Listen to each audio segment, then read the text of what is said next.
Okay, the internet's looking good again today, so I'm gonna go ahead and take advantage of that. Because, like, last week, for example, it was not doing too hot, so. The Ramparts runs that I was doing last night were fun, but I feel like sometimes I was waiting more, trying to get the group together, waiting for a tank, longer than it took me to actually do my run. So I might take that to heart, and whenever I'm doing new dungeons, I will keep doing my own stuff while we continue to get our party, versus waiting at the meeting zone.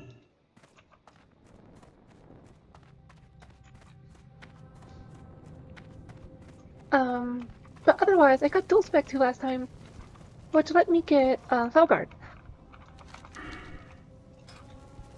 Because now I have a full Demonologist build, and my normal build that I enjoy. That lets me use my Incubus, and then doing more damage over time orientation. It's technically considered an Affliction build, even though you get one more in Demonologist. Because it ends up being like 31 points in Demonologist, and then 30 in Affliction, but anyways.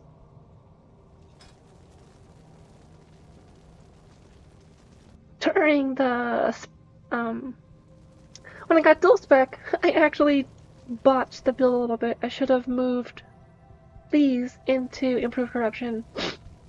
And then this should be in Amplify Curse. I was broke, so that was kind of it. The arcane only corrupts those. And I just dealt with it, but now, I should be able to respec. And fix my problem. Through rigorous retraining, I have had to break many students of all they had previously learned, so that I might teach them anew. The service I offer becomes increasingly difficult to perform each time it is done. It is for that reason that it becomes increasingly expensive with each retraining. Do you desire that I break you of the talents you have learned? It's interesting. I feel like that one was voice recorded because it is not word for word, but it's basically the same thing. Safe travels.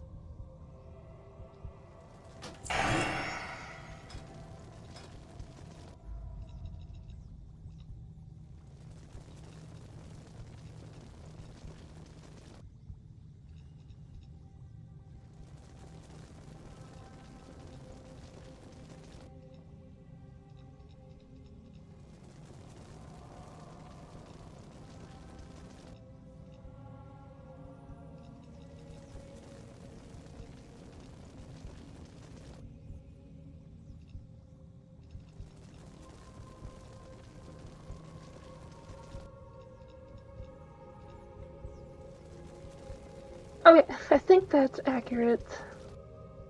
And then make sure we get this.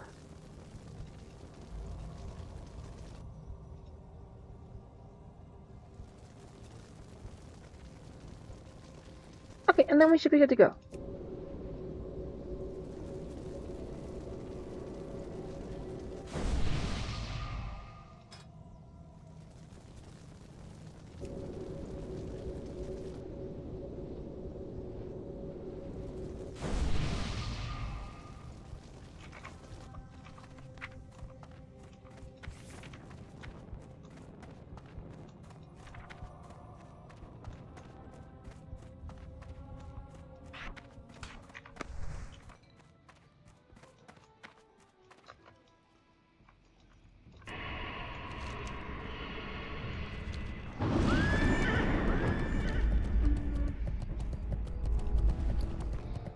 I think I can actually expand my bank as well, just for my own purposes.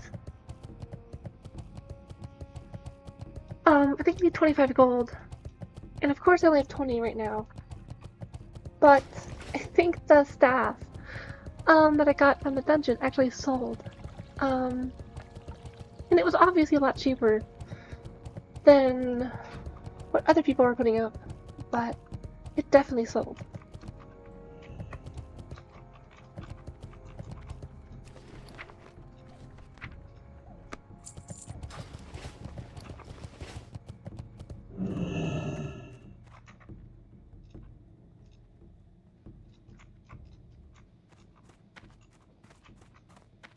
Welcome to the Bank of Stormwind. We offer financial accounts and safety deposit boxes for valuable items. I guess I do need to make another bag first. Oops.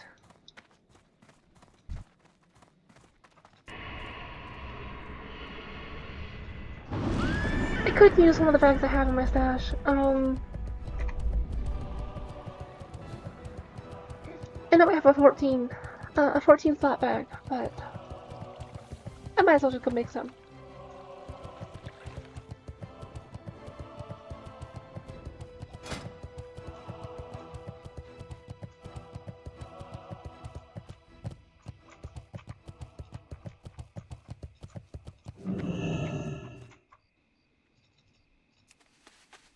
I sell only the finest arcane gear, made by the crafters and mages here in the city of Stormwind.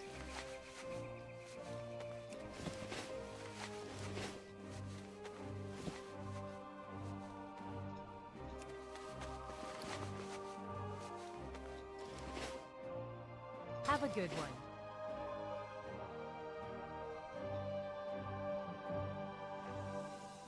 Okay, and then after this, I'll probably just hearth back out.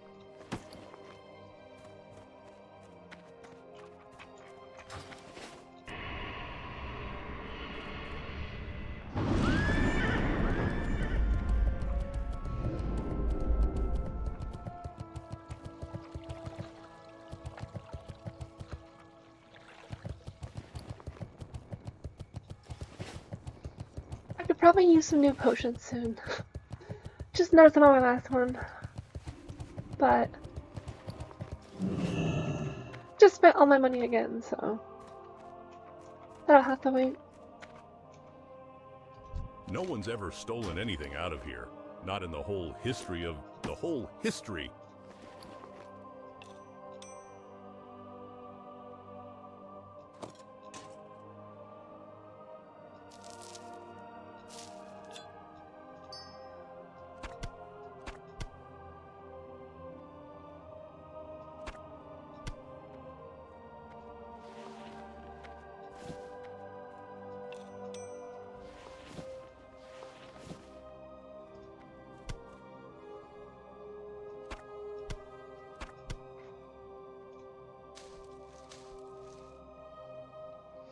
Okay, I'm good to go, I guess.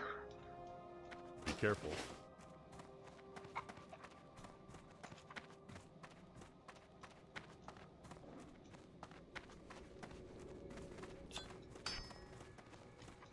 Oh, I'll just hearth. We're good.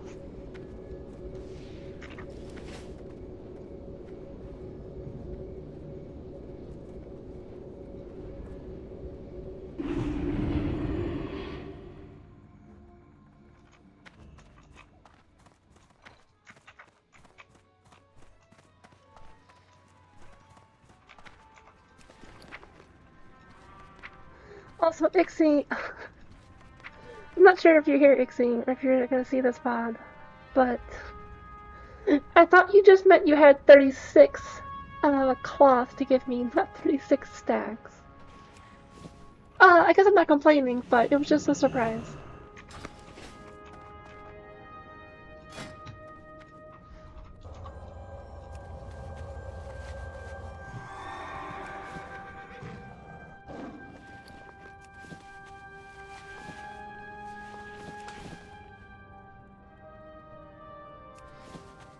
I'm just gonna sell these last two. And then I'll start using these instead.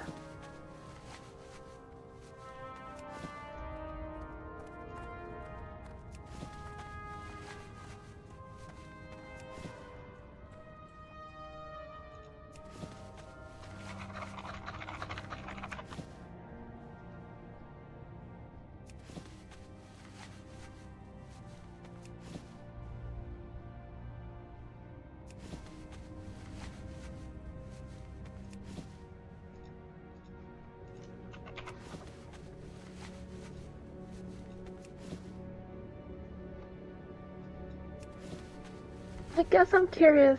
I don't know when I get the next one. It's probably gonna be 350, or 375.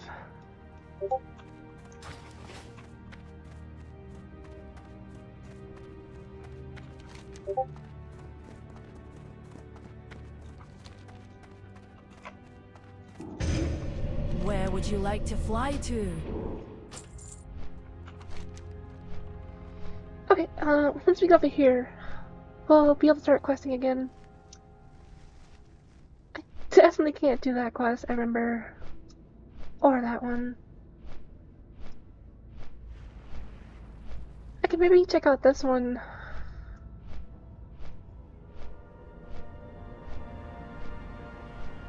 I think I'll do that, and then after that we're gonna swing down, right? And check these out.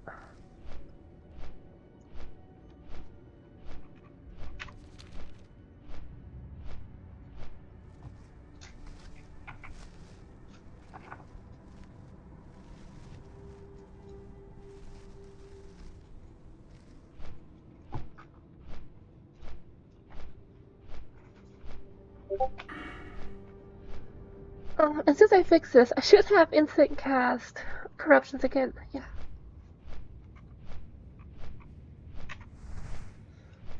That was so annoying to get used to.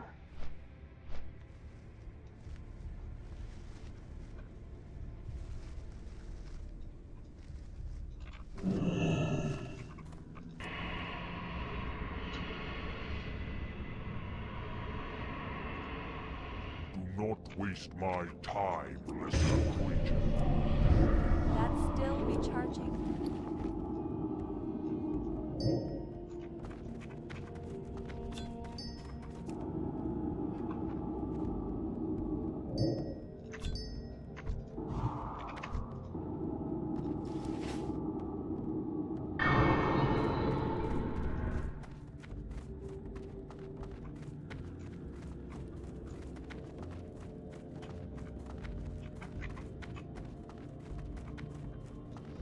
Also, something interesting I found out yesterday. When I Please logged sit off. and make yourself comfortable. Only the carpet. Well, I guess not only the carpet. But not this entire building does not count as an inn. Cause like over here, I get no rest. I noticed it when I was on the couch. I was getting no rest. You get to the rug, and then you are. It's weird.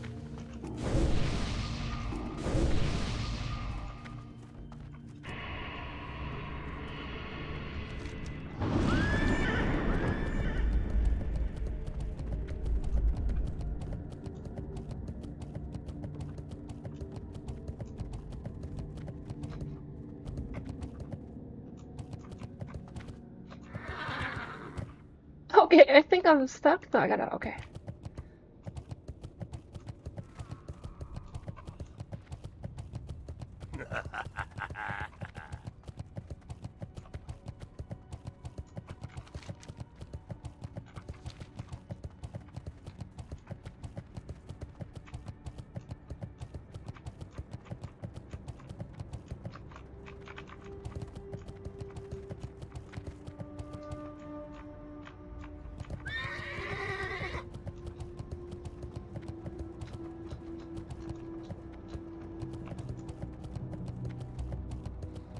Okay, I don't remember what I was doing for this quest, but it seems like I need to get ancestral beads.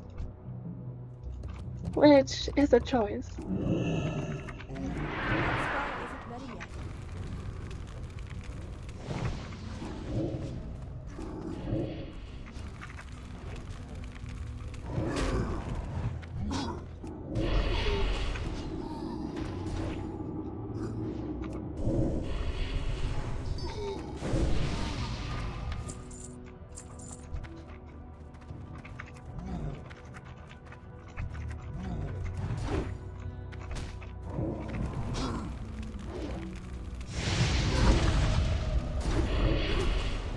You can tell these guys are pirates or bandits because they have a bandana.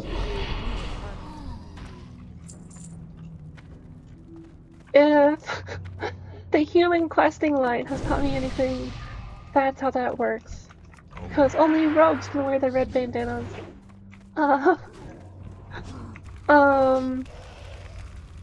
Can't remember the name all of a sudden, but it was whatever organization ran the Dead Mines. That was like their thing.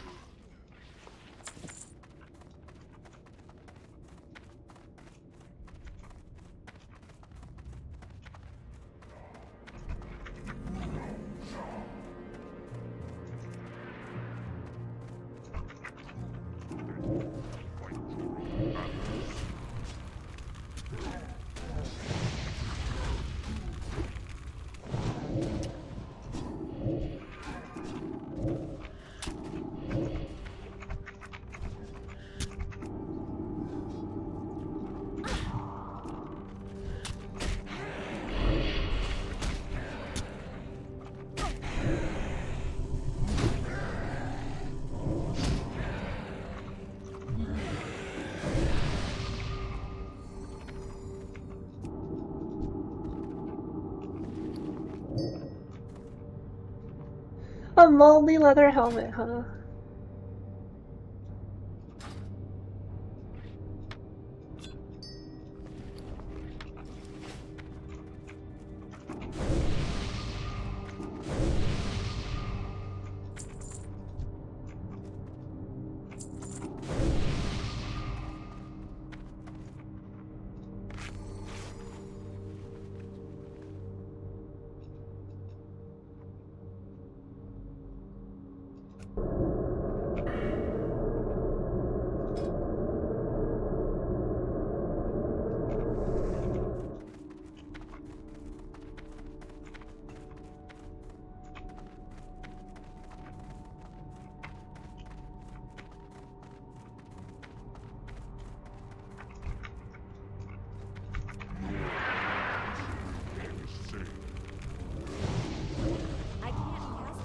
Apparently this is a flight path. That's interesting.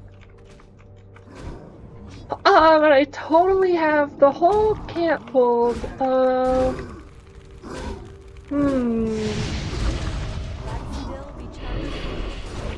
Hope the Flaathun's up to the task.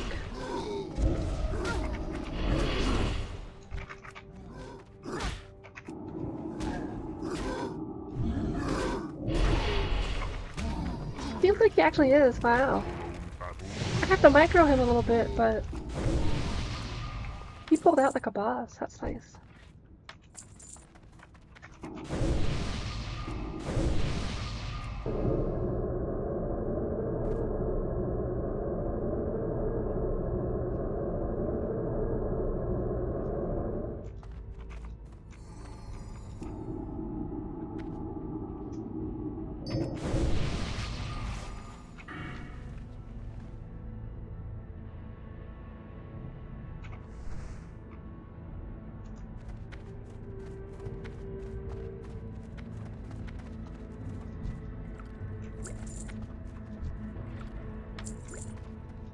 I guess I just noticed too, these are like level 58. Versus like the 61s that I've been fighting. So that helped. Welcome, diversion.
I just had a funny thought. With the whole health funnel healing Flaathun, at what point does like their blood become more human, I guess, than demon? I don't know if it's how it works, but it was just a funny thought.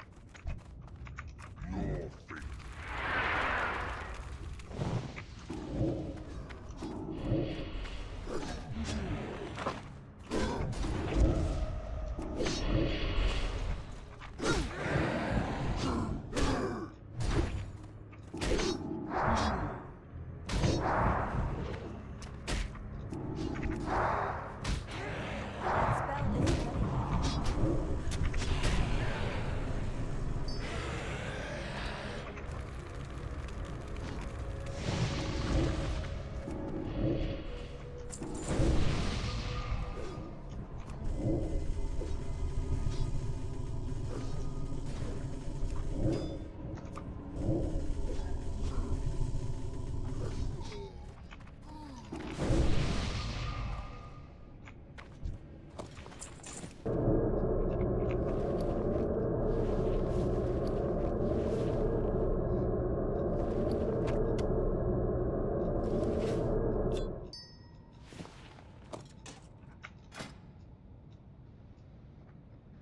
Oh, that dagger's actually kind of cool. Check that out.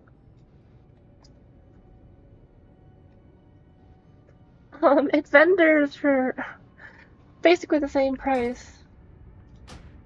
Put it on just to get a close look up.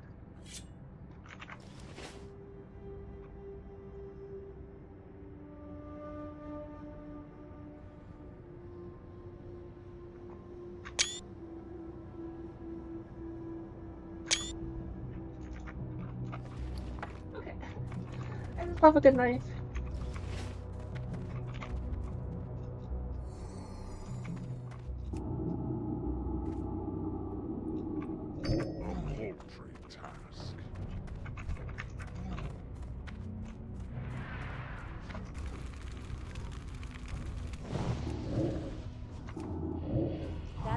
Recharging.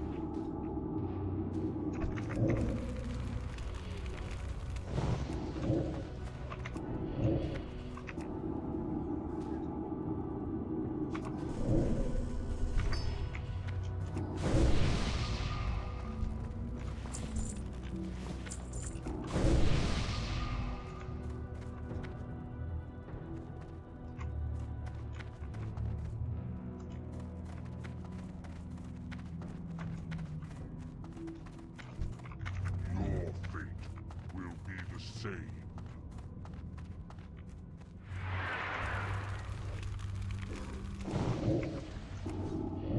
I can't cast that yet. That's still recharging. I don't know why, I'm so surprised that the AI is actually really smart here. Because this hunter, netted my demon and then took a couple steps away to keep shooting it out of range. Like, out of melee. I guess I'm just surprised when the AI is anything other than stand there and do damage.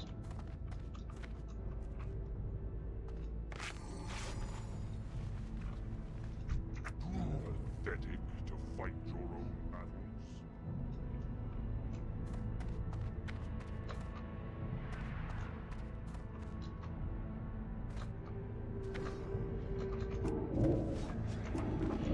I can't cast that yet.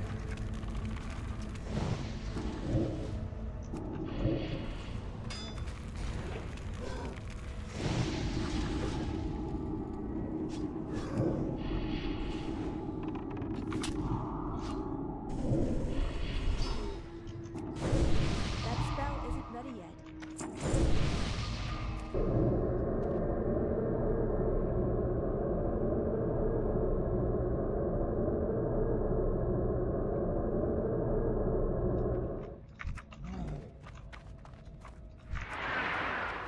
It's too far away.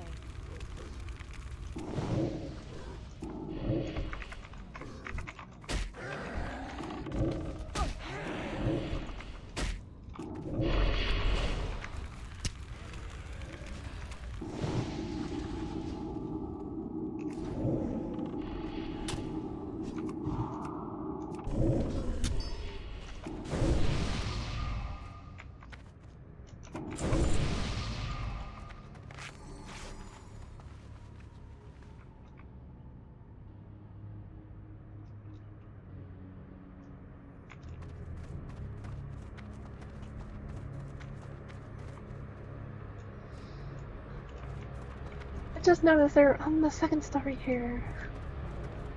And if I know my, WoW aggro stuff, walking in here will just aggro all of them too.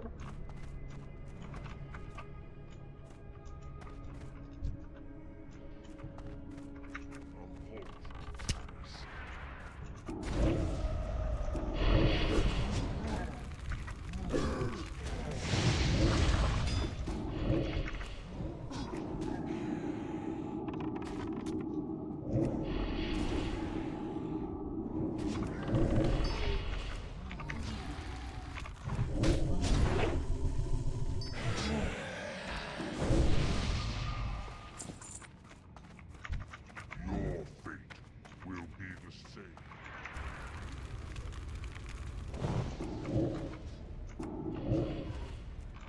I just noticed these are not dropping prayer beads. I guess it's only those.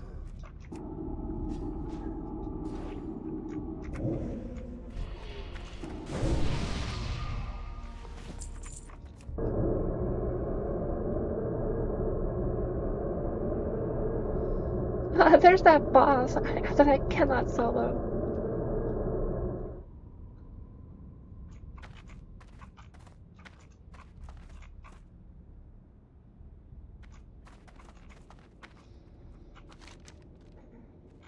I just noticed the ooze that goes all the way back there. I wonder if that like falls off the edge of the map.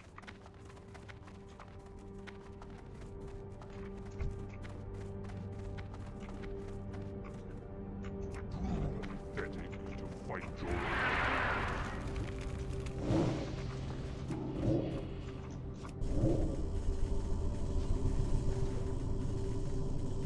I don't have a target.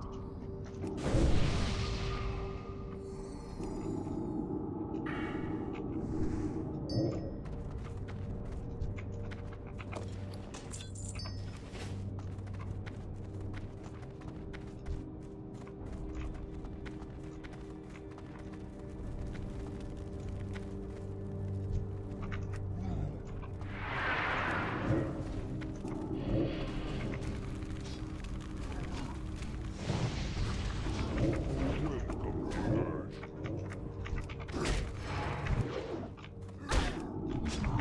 That's still recharging.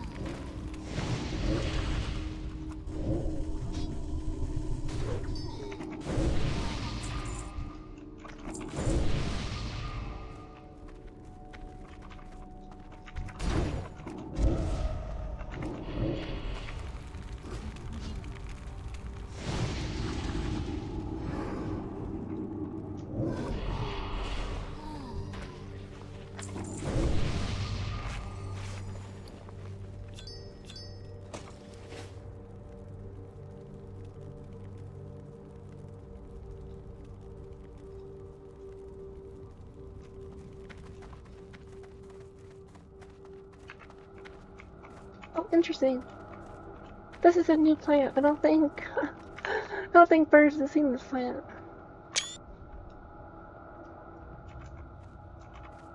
It makes noise like the Nern root. Not the same noise, but interesting that it's a plant that makes an emanating noise like that. I can't cast that. That spell isn't ready yet.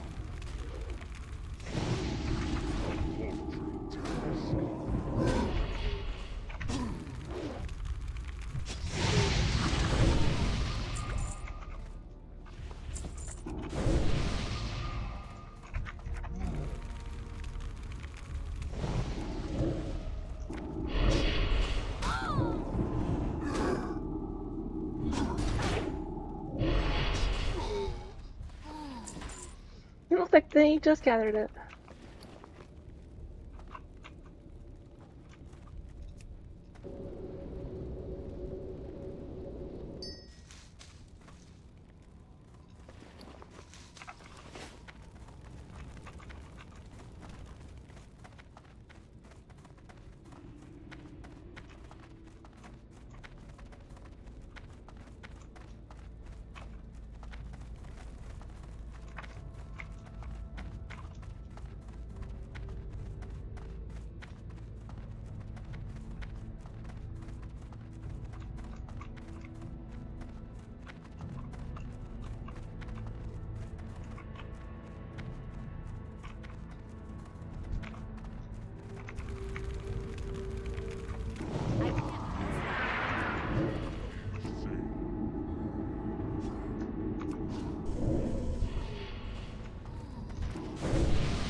think I just saved their life.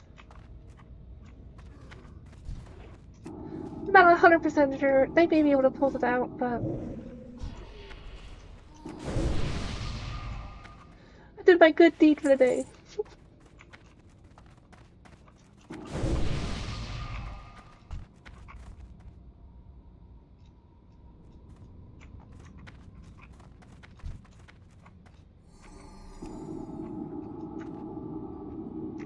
Welcome to Bird.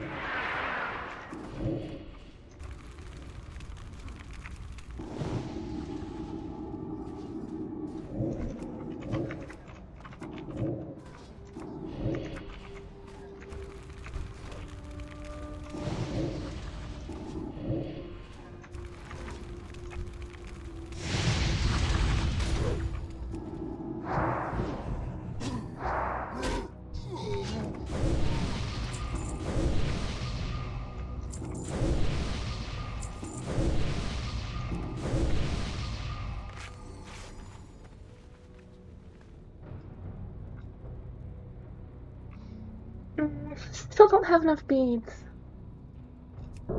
I guess it's supposedly a low drop rate.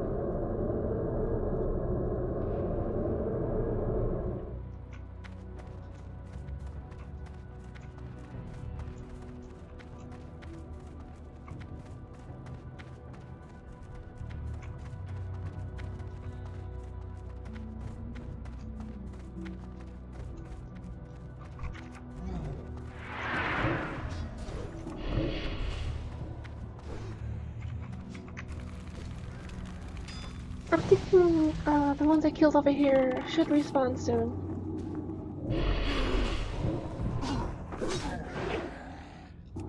That spell isn't ready. That's still recharging.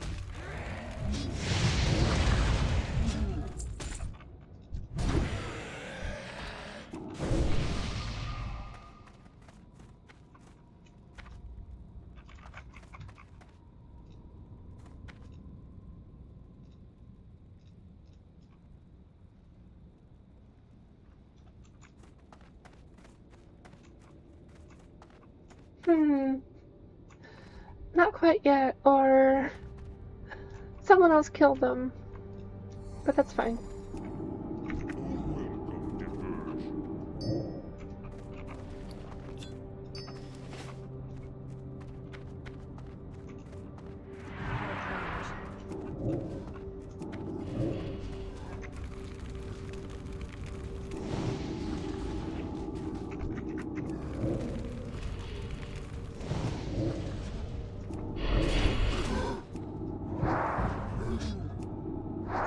That spell isn't ready yet.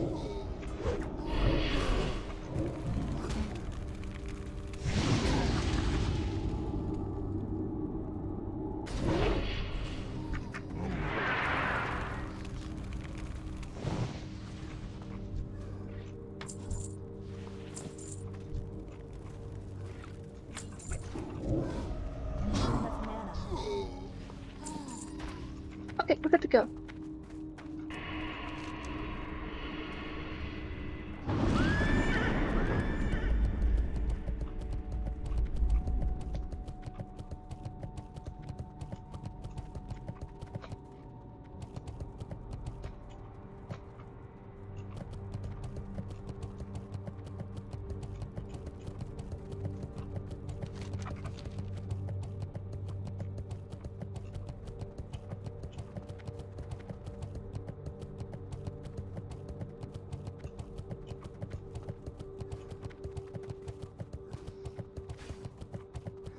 I was tempted to just jump down, but there's clearly a whole bunch of buzzards down there.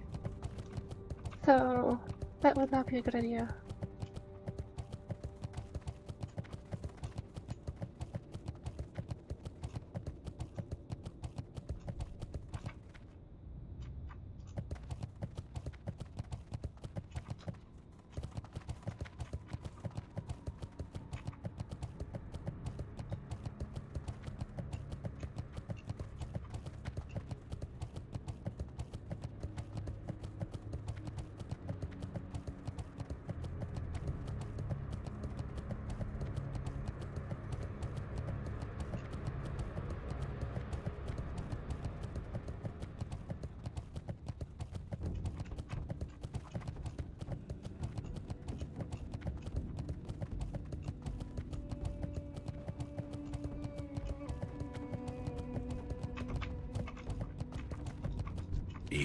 tries and tries.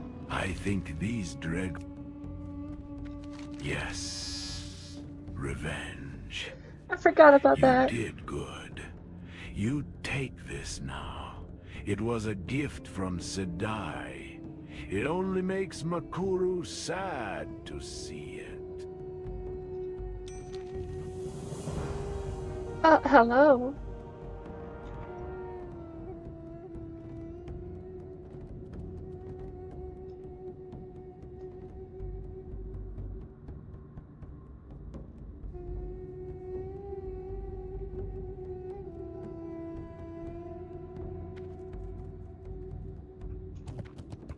Light be with you, adventurer.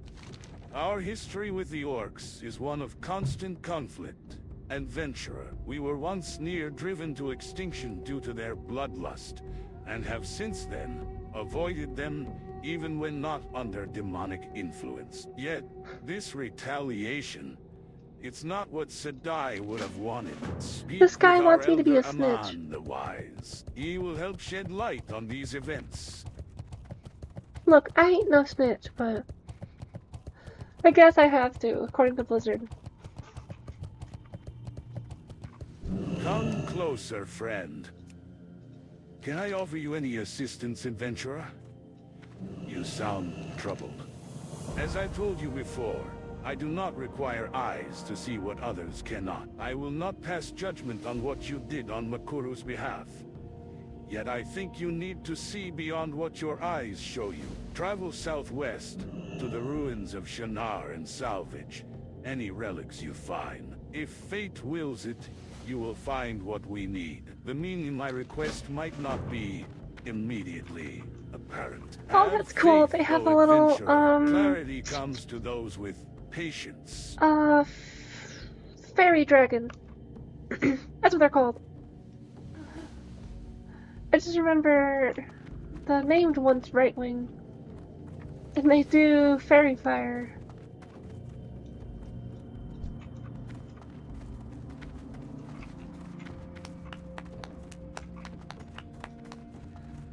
Sounds a little confusing in my head. It is a fairy dragon. Arcanon Poros. Okay, I need 360. Xbox 360.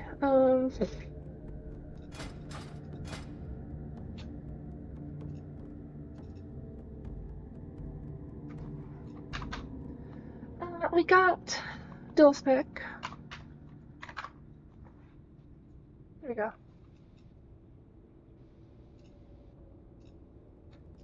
Be kind to those less fortunate. Oh yeah, I was supposed to see if this is better. Remember the lessons of the past.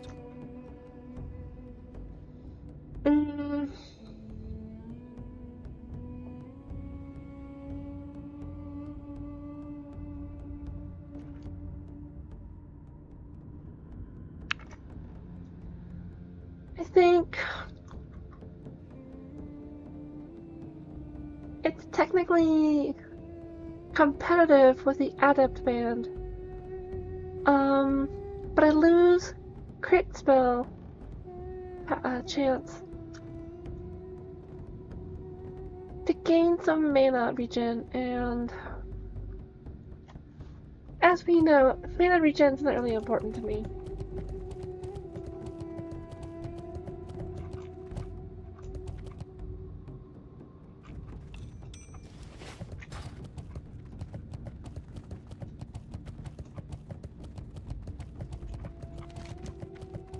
Okay, so now we head down here. It looks like that was, like, technically accurate. Because after I finished that quest, it gave me a new quest for something down here.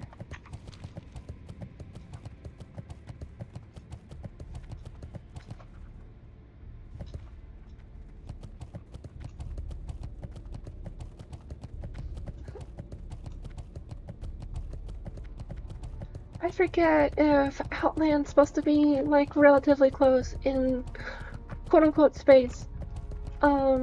And if that's supposed to be our moons for Azeroth, or if those are just unrelated.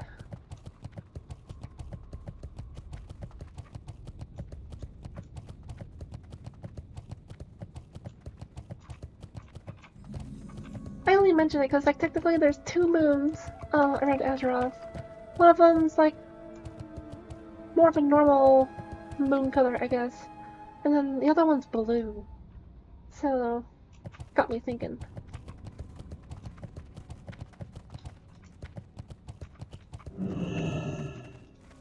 Well, I bid you welcome, adventurer. Thank you for bringing this to me, adventurer. I was wondering why I hadn't heard from the expedition in so long. I wonder how long ago this message was dispatched, and what befell its carrier. Here's a bit of coin for your trouble. Oh goodness, you must be the help that I requested from the Temple of Telhamat. I'm glad that you're here. She's so excited. There's a lot to be done, and I have just the thing to start you out. Welcome to the Cenarian Post, adventurer. We don't often get company out here, but I'm grateful for the visit. My work with the creatures of this desolate land requires me to travel to many remote places. The Cenarian expedition has dispatched me to study some of the most dangerous wildlife in Outland, and I've made a startling discovery. While many creatures here have already undergone radical changes, they continue to mutate. I'm collecting blood samples to document the changes, and any help would be welcome. The extent of the corruption in Outland is truly astonishing, adventurer. The Cenarian Circle hopes to understand how these creatures have managed to survive. Oh, okay, so these are all Studying this druids. broken, tortured Got it. land, and its inhabitants may yet teach us. The Cenarian Circle's main expeditionary force in Outland is known as the Cenarian Expedition. Though it began as a small venture controlled directly by the Cenarian Circle, it's become a large and fairly autonomous body. The expedition's leader, ECL Windsinger, has asked us to direct volunteers to her outpost. Report to her at the Cenarian Refuge in eastern Zangermarsh. Take the main path to the west, and it will lead you directly there. We've been fighting an ongoing battle to keep the pass through Thornfang Hill to the west clear of Ravagers. It would be bad if we were to become completely cut off from the refuge in Zanger Marsh. We don't want to displace the creatures. There seems to be little choice as their attacks on travelers through the area have become more aggressive. Clear some of the Ravagers out of there if you can. You see that huge red crystal to the north? It fell from the sky not long ago, causing a massive earthquake. When we came out here to investigate the disturbance, we found Interesting. all of these colossi wandering So around that wasn't like previously. natural. There's definitely something strange about that Well, crystal, and the energies unless that it's emanating. falling crystals are But I natural don't here, have time for but that. Those it mountain wasn't there giants before. are my immediate concern. I want you to head up to Fallen Sky Ridge with some friends and deal with them.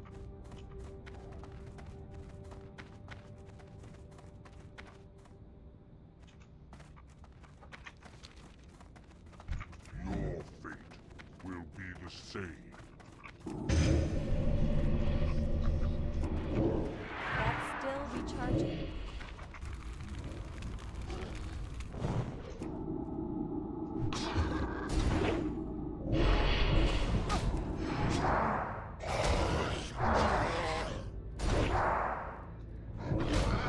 These pigs are really big.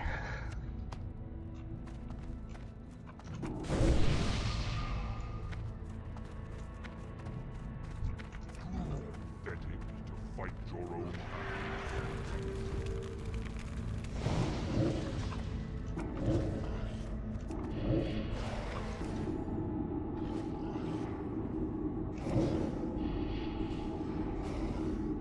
I see, they keep growing as you fight them. Interesting.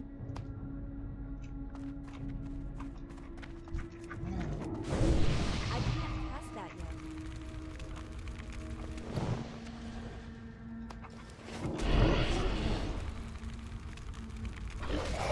yet. This drop rate is interesting. It's like 1 in 5, 1 in 4, 1 in 4.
update the list just to make sure I include enchanting other items, because I think since I've been cycling through some new items in Outland, I haven't re-enchanted them.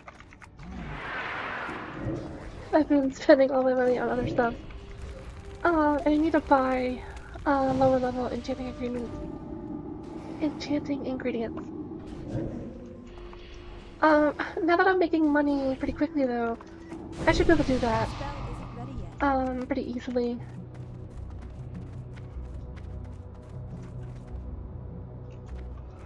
Just need to take like a little time out to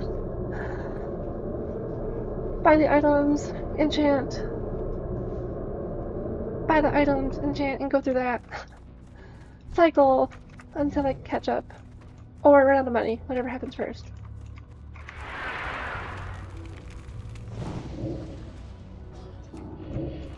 At the very least, I really want to get to 300. And that may be a while, because enchanting is expensive.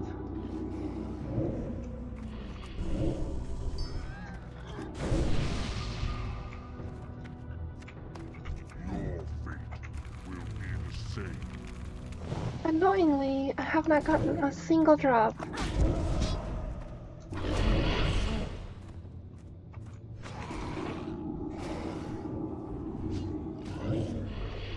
Hopefully I start getting a couple, like back to back or something, but I guess I'm not holding my breath for that.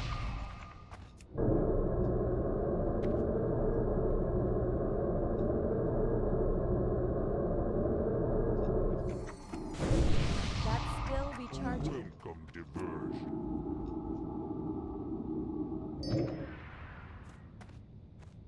It's too far away.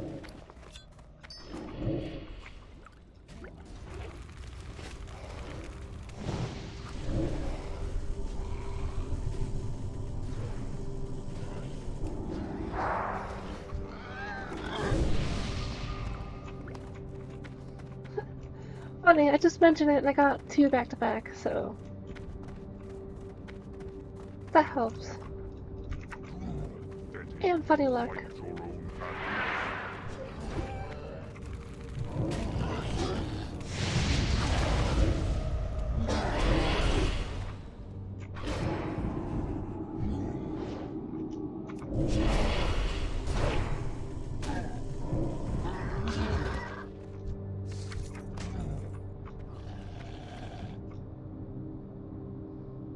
Driver crashed. At least I told my minion to attack. There it goes.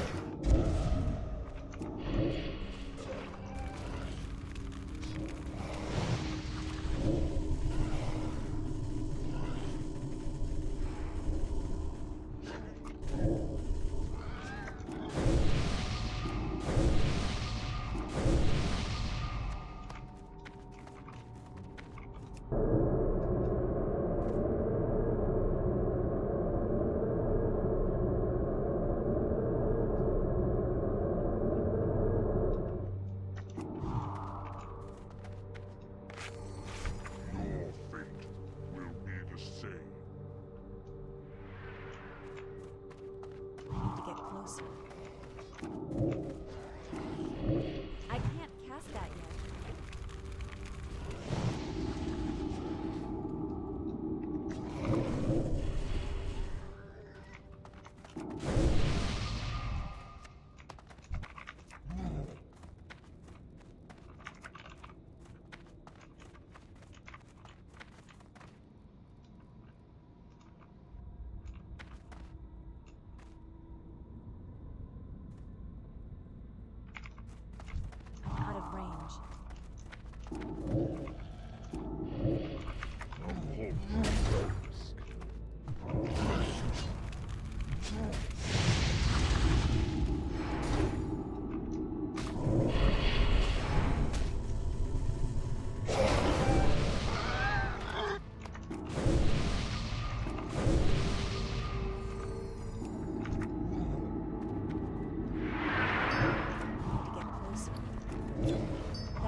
things considered, even though the grinding's a little bit different in the rotations, encasing Cannot command.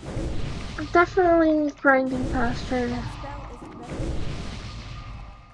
with the Felguard. Your fate will be the same.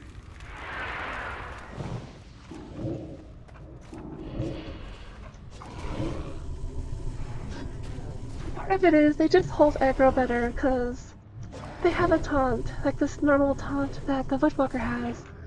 And the Voidwalker has an AoE taunt, while the Felguard doesn't. But the Felguard just puts out a lot more damage, so that helps it keep threat better, especially on single target.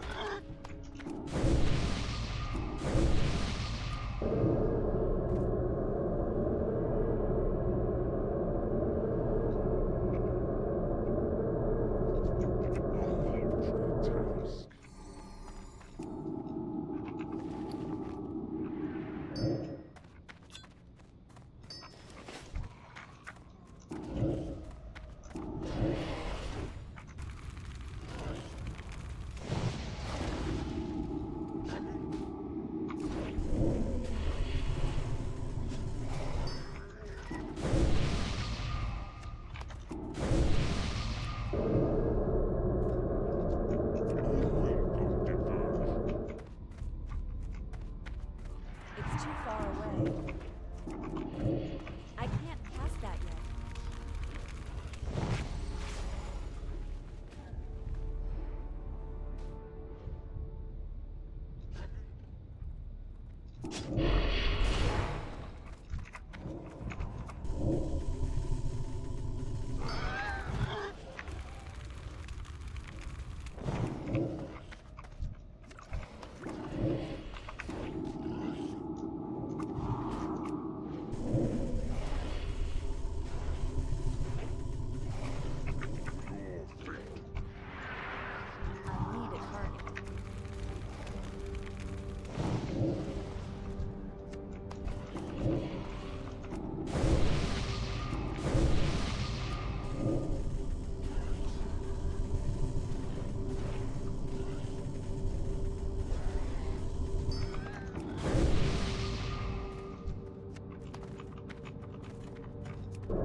Okay, looks like we just need one more.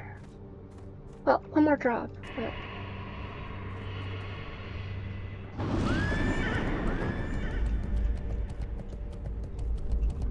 I definitely saw one over here. Unless someone else killed it.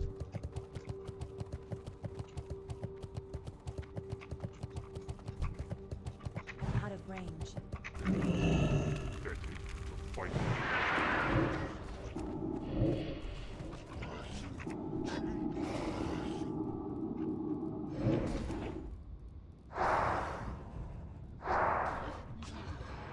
That spell isn't ready yet.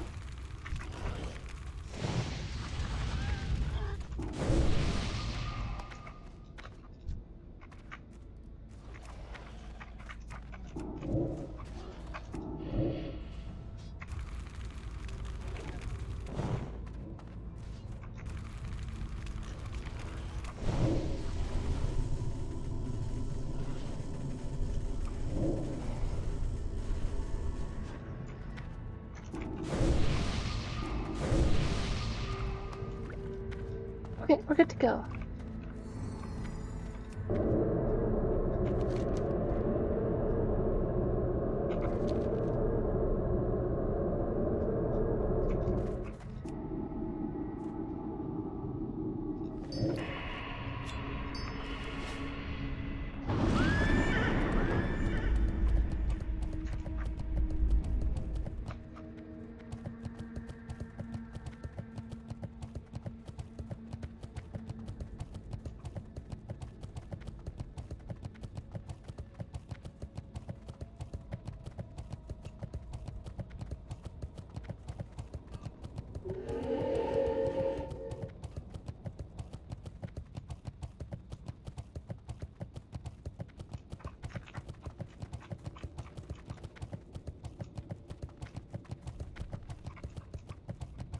Hail. Go in peace. Well done, adventurer. These blood samples will prove helpful in my research, and in the expedition's wider studies of Outland's creatures. If I could isolate what causes these creatures to change continuously, perhaps I could concoct an antidote. I think there's something we can use in the blood.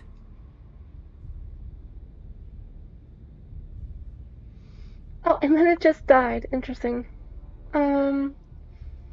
They're basically saying that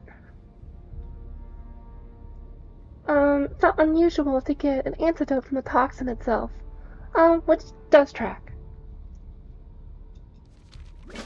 Don't look at me like I've lost my mind. It's a common theme in nature. Often, the cure for something can be derived from the toxin itself. That's just what I aim to do. Ridding the boars of their demonic influence would probably eliminate their aggression and give us insight into how to best attempt to help other species.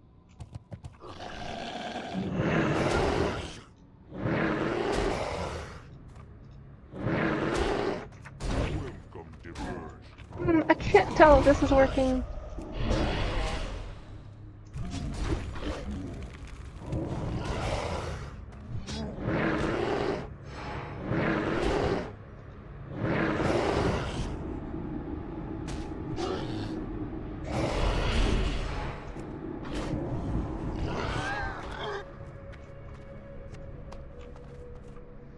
I guess so, because it's Red Tusk, and they were just Hellfires before.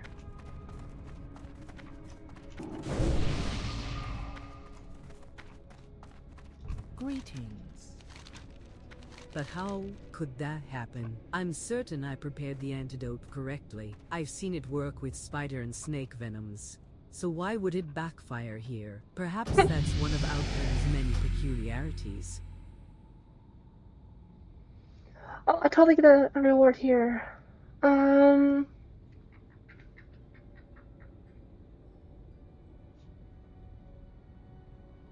guess we get this.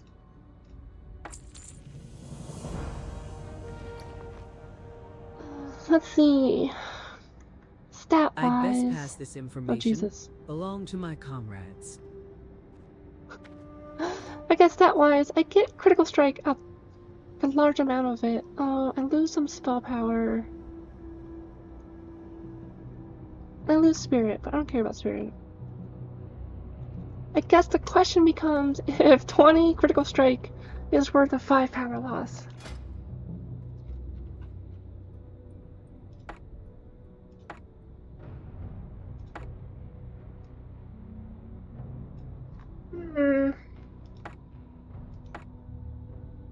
I basically get a 1.5 increase of crit chance.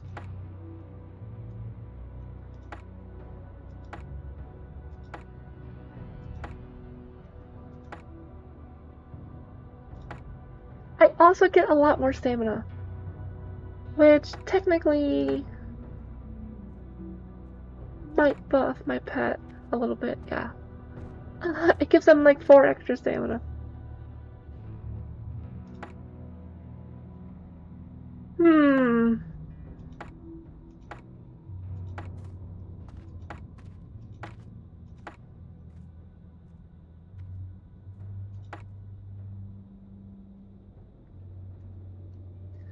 Yeah, my other one had a decent amount of stamina, so like it's an increase, but not like a massive increase. I'm getting like an extra 140 health from it or something like that. Which isn't insignificant, but I'm gonna be real with y'all. I really like how this looks with the spinny bits. Oh. And this is just kind of like basic staff. I think I remember there was a reward staff from Westfall that looked like this. Anyways. I think we're just gonna go with this.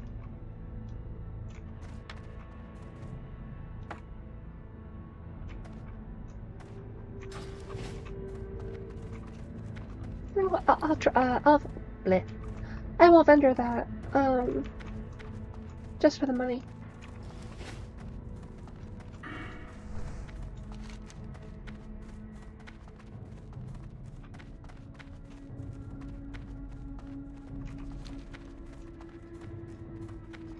A paltry task.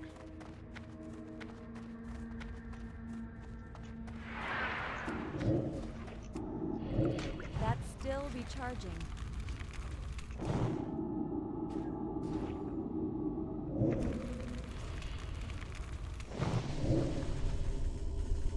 Also, I think I just... If you were making a joke, Bird, I think I just got it.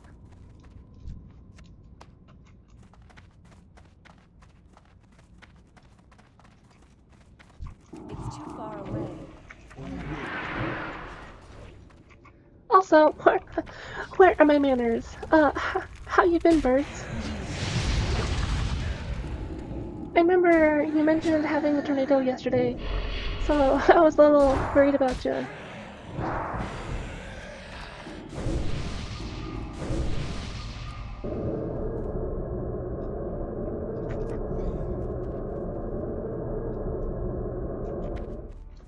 out of range.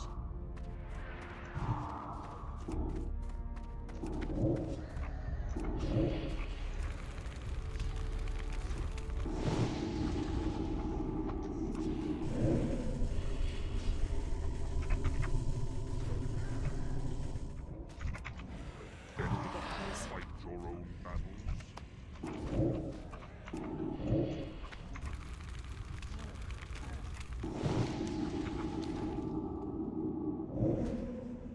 Interesting, there's a really big mushroom over here. I'm guessing because... It might just be this area here, but... it could be because that's part of... like the transition into the other zone here. And I think that has lots of mushrooms.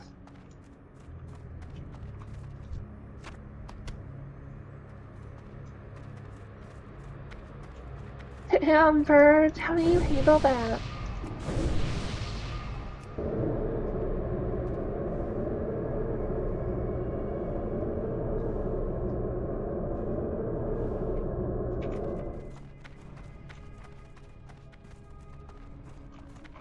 Like, that's one of the things for me, is like, when looking where to live, I'm like, I don't want to be near the coast, because hurricanes are a total, pain in the ass to deal with, whenever they come through.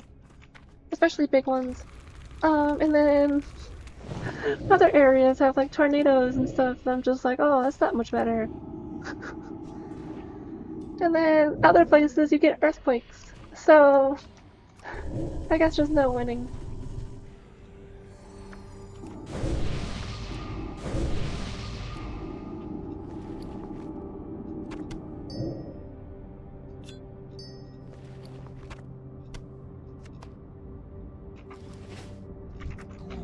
Pathetic to fight your own battles.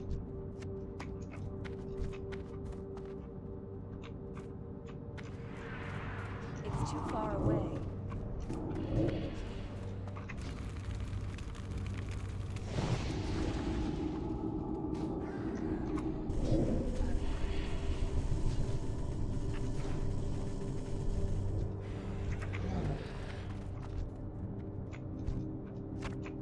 Out of range.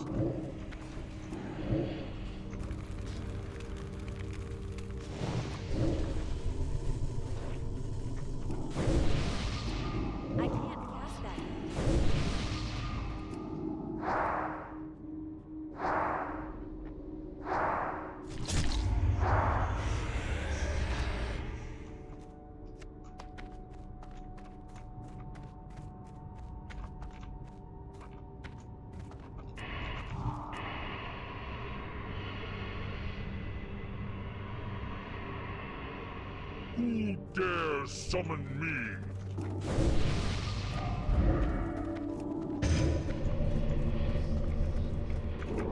Your new friend, that's who.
That's still recharging.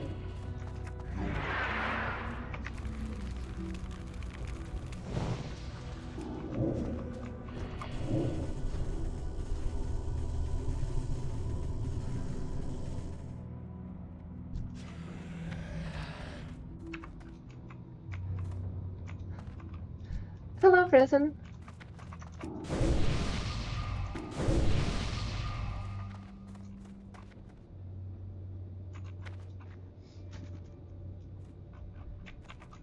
How you been?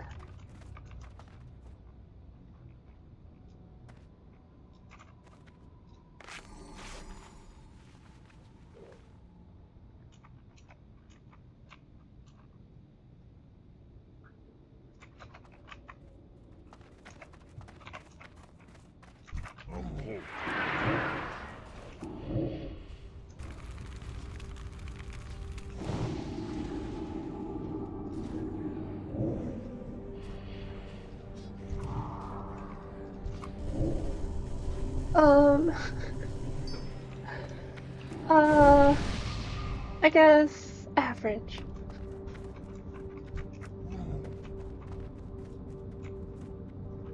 I was supposed to present, like a mini training session at work today, but some people called out. So we're rescheduling it for next week.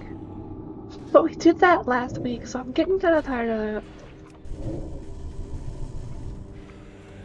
The first time, it was like, okay, I guess there's some more stuff I can do, to prepare for that.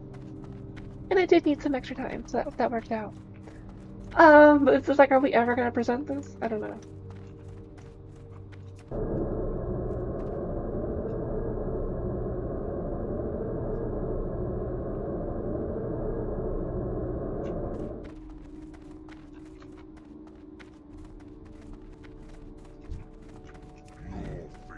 Oh, yeah, I haven't checked. We had a massive maintenance, maybe like 4 hours ago. Not my shift. But it's like one of the most impactful maintenances we've done in a long time. Like customers are actually gonna get 500 errors and stuff like that, so hopefully that went well.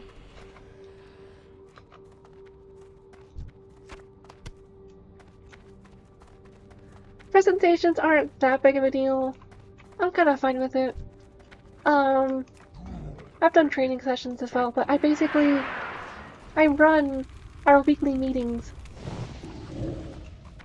So, like, I'm used to presenting at this point.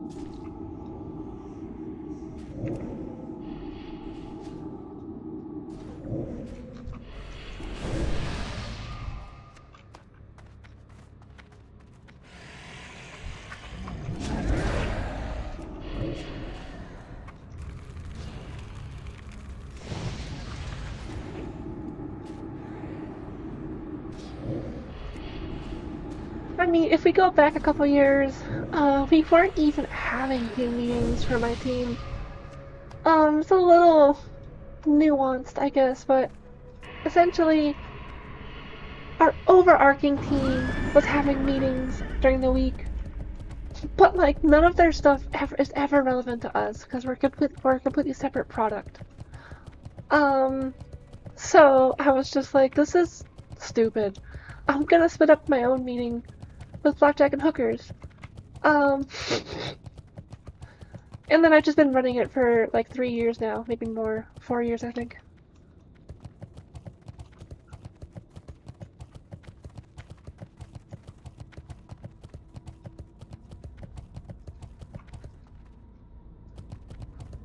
I get up every morning at 6 a.m. Not really, but I just had to do the meme. It is sad to see what has happened to this land. The scenario, with the Ravagers cleared, travelers to and from the Cenarian Refuge in Zangarmarsh should have an easier time of it.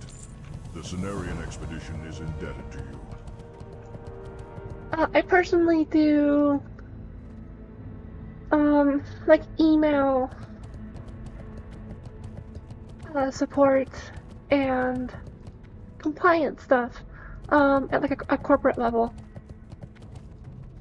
Because I'm working like on actual like deliverability and compliance stuff. In addition to like vetting customers, like new customers, having talks with customers when they're stupid and not following our guidelines or just general email best practices. And then I also do like all the, not management explicitly, but like all the team lead stuff. I handle our meetings, I handle communication with the other teams, I handle escalations, and I mostly work with like contract customers.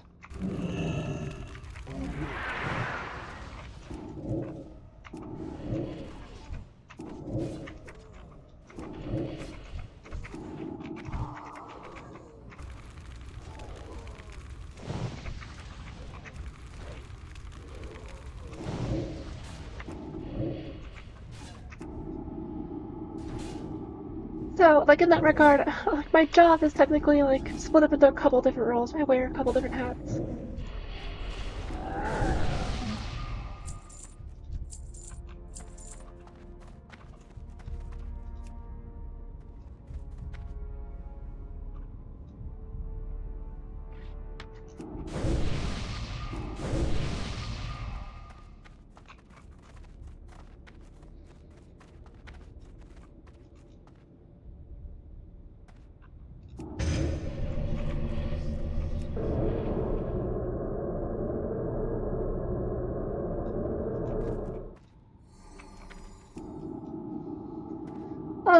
Just for curiosity's sake, I'm gonna peek at my work chat, see what's going on. Cause either everything's fine, or everything exploded. There's like no in between here. Excuse me. Okay, it looks like we only had like 5 minutes downtime. And everything else is fine, so. Good.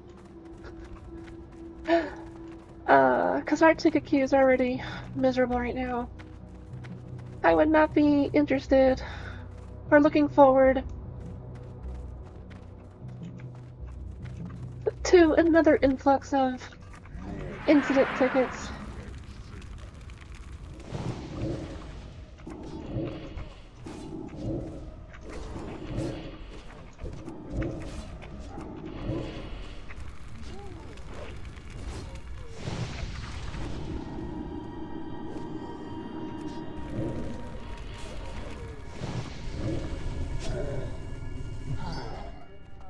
This is the first time we had some music change.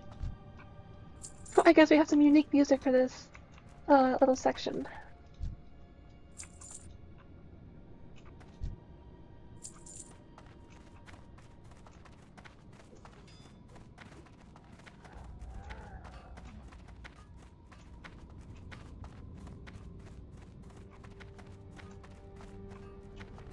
Wait a minute, there's someone in here.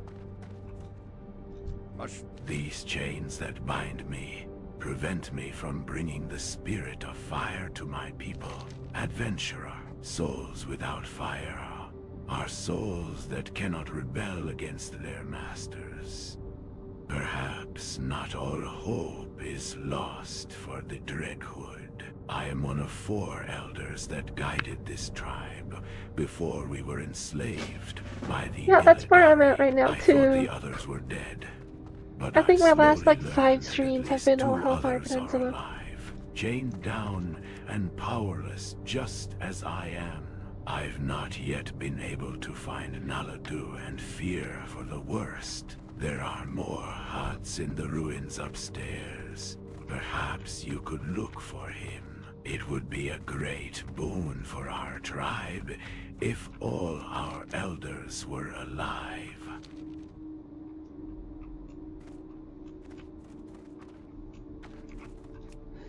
Tucky, huh?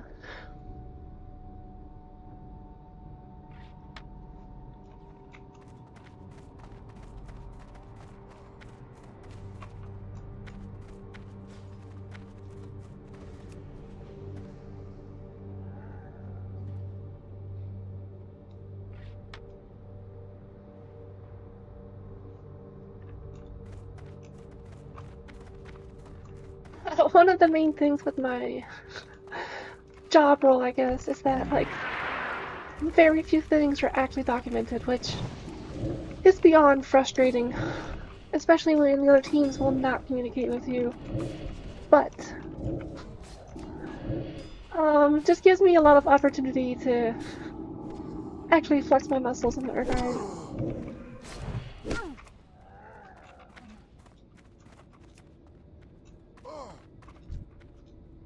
I can't attack that.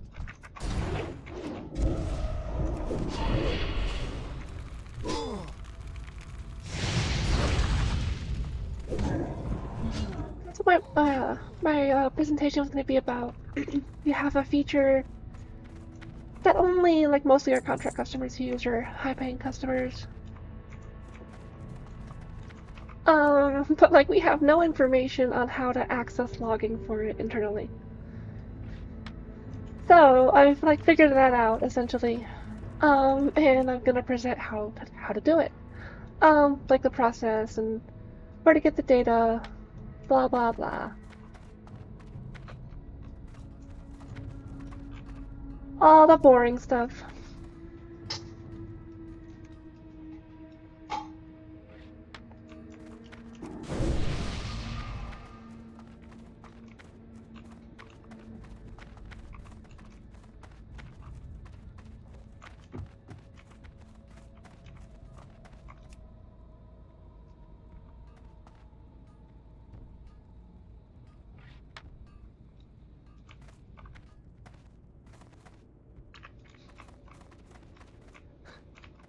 You can tell that this guy is important, not only because he's big, but he has a mouth for a stomach. The others do not have mouths for stomachs.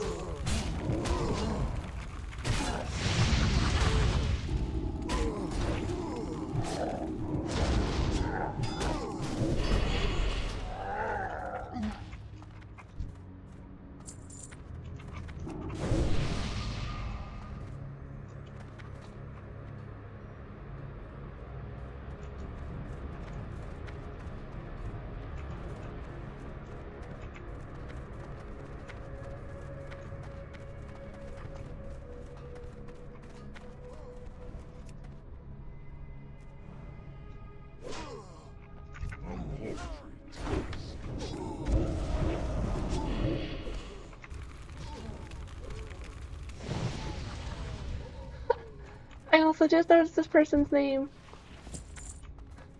Makes me think of Weenie Hut Jr. Your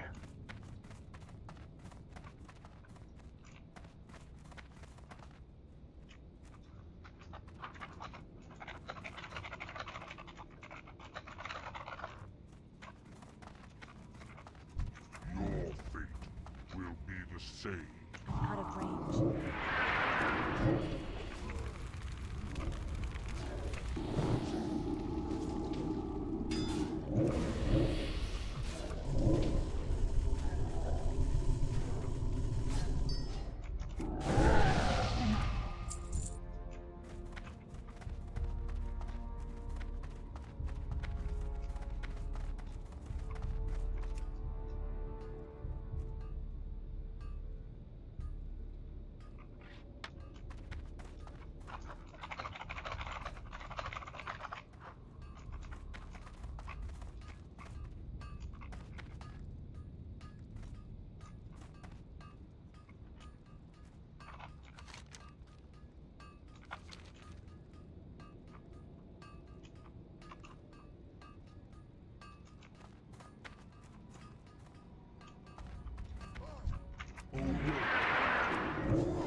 I mean, there's a couple of reasons I can think of for that. Like 100%. As someone who's also into women, yes, I agree. It's like in particular, it's how they curve. Like their anatomy would like be breaking a normal human spine essentially. At least outside of like a random pose, because like if you held that pose forever, your spine is like destroyed. It's like scoliosis.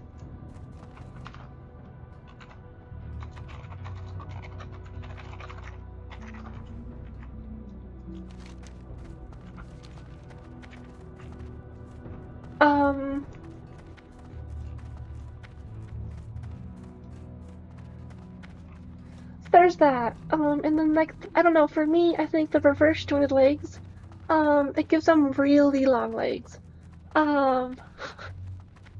It also helps accentuate their hips as well. And then I think they have a tiny waist as well. Which is really hard. But like all of these combined make for a really attractive woman.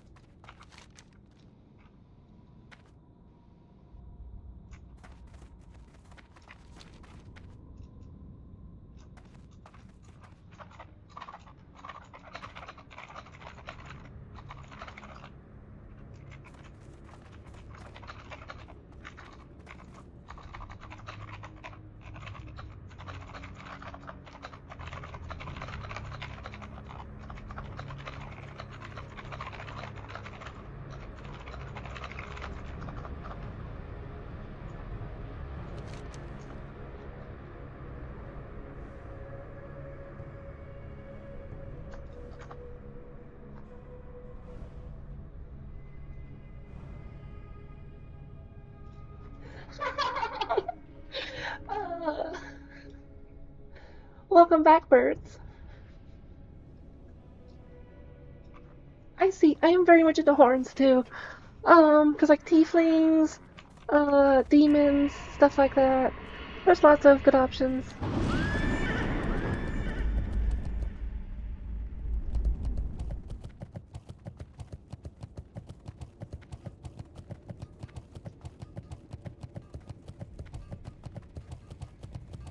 I think it would have to be a competition between the Draenei and the Blood Elf on who has the tiniest waist.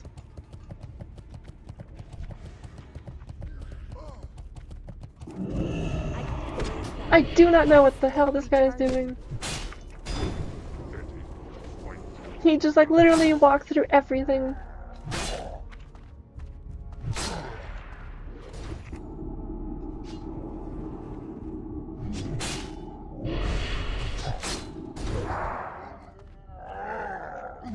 I see, like, was the old one like 20 or 12? I can't remember the exact number. Or it was the same and just stopped working.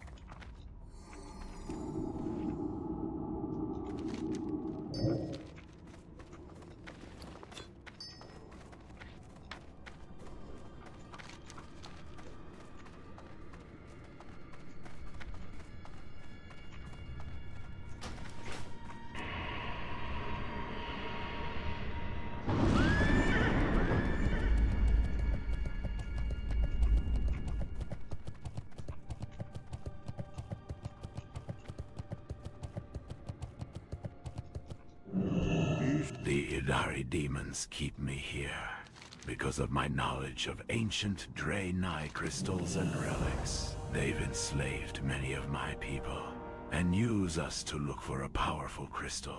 One that in all likelihood is not even here. You've come to help my tribe, traveler. How unusual. There aren't many that care about the fate of the broken in this land. Anywhere you see a tribe of enslaved broken, you will also find a traitor.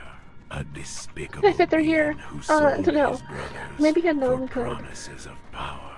There is a hut at the top of the stairs in the center of the ruins. That's the turncoat's hut. Those assassins He's are not there right really now. having fun. So you will be able to sneak in if you're patient. Inside you will find a coffer with a key. Inside of it, that key unlocks the chains that keep the Dreadhood Elders prisoner. Bring it to me. Bring it to me. Beware Arxis, the merciless wanders nearby. Light. Must remember the light. I thank you, adventurer. My people will soon be free, thanks to you. The Dreadhood spirit is broken because our elders are imprisoned. Take this key and go downstairs to free them. They are Morod the Windstarer, Akoru the Firecaller, and Ailan the Waterwaker. Once they are free, the spirits will return to the Dreadhood tribe. I see. So, like, you're saying you were charging some and they, like, killed the battery.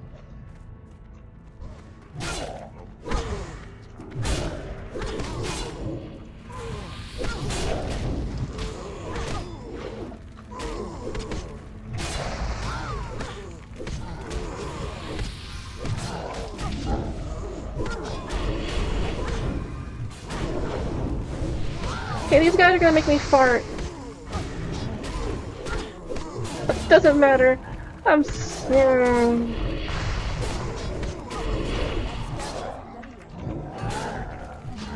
Okay, there we go. Jesus.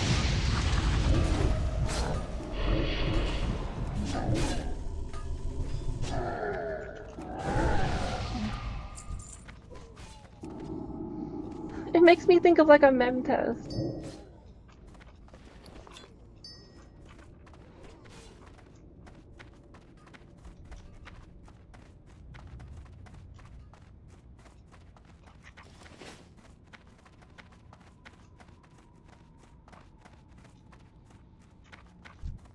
The winds do not speak to our tribe anymore, adventurer.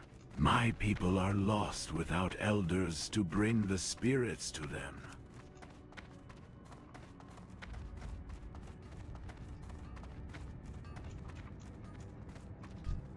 The spirit of water has left us. Our tribe is doomed. Oh, interesting. So I guess like the power supply was fine, and the cells inside the power supply were fine, or like the charger rather. But the power source that the charger was using, it was killing those. Like it was pulling too much or something. I These guess. chains that bind me prevent me from bringing the spirit of fire to my people, adventurer. Souls without fire are souls that cannot rebel against their masters.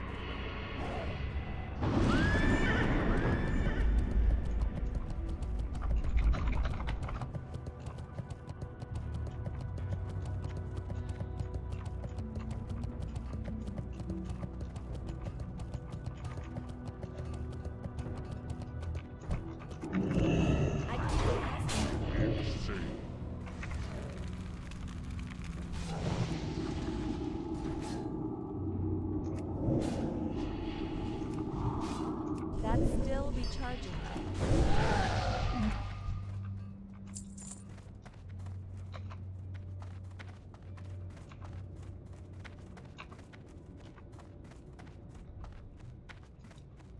Live another day.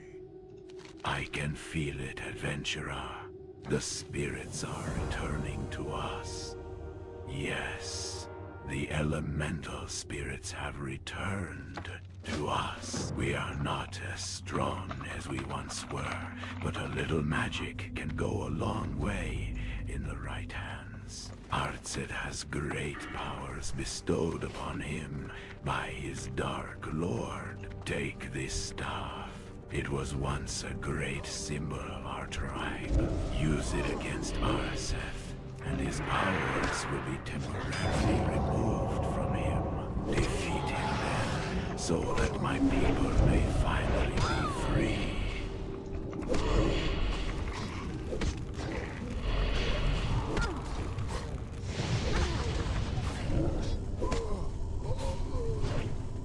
Boom.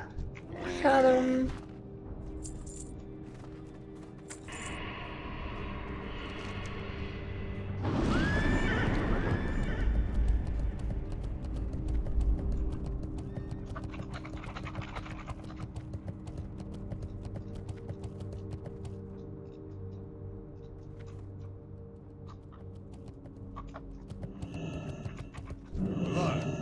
So long. It is true, adventurer. I was once Naladu, the Keeper of Earth. It was I who betrayed the other Dragon Okay, he's just like, I'm too old. I will now die. Empty promises Goodbye. Of power. You can despise me now, if you wish to. What matters is that my tribe is free once again, and that the spirits have returned to us. I will not be joining the rest of the tribe, but I can die in peace now. May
I see. I mean, like, I remember that being a thing where, the adapters were basically all unique for their specific device, like with the wattage and amperage and stuff like that. And so people would just try to swap them out, because the same outlet, like the little plug, power plug. And that would obviously cause issues if the battery is not prepared for that.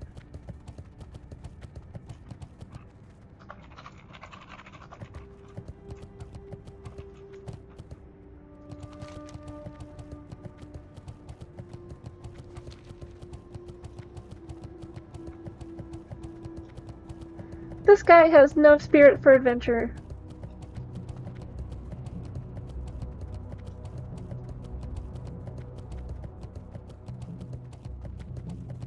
Maybe I spoke too soon.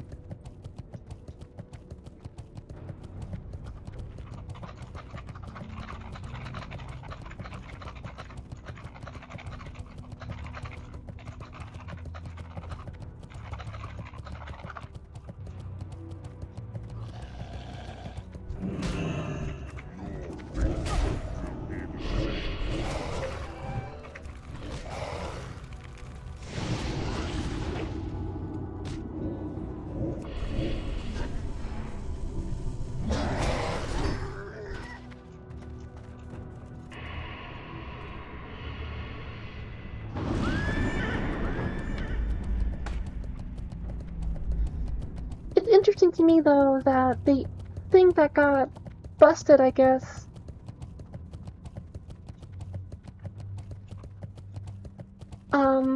was the source, and not the ending cell, or the charger itself. Because that basically, like, indicates the, charger device was pulling, like, too much or something, I guess. And then, like, overloaded the circuit, or I don't know, or like it pushed power back instead of just accepting it. I don't know.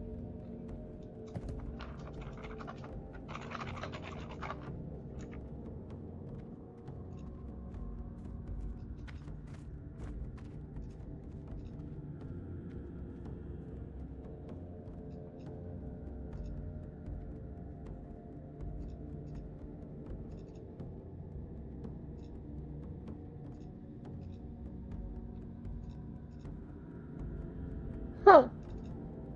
I'm not sure why.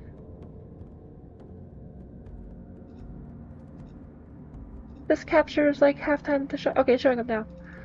Anyways, I'm checking the video. Cause that had the level. Oh, that's totally the wrong video. Should be in here.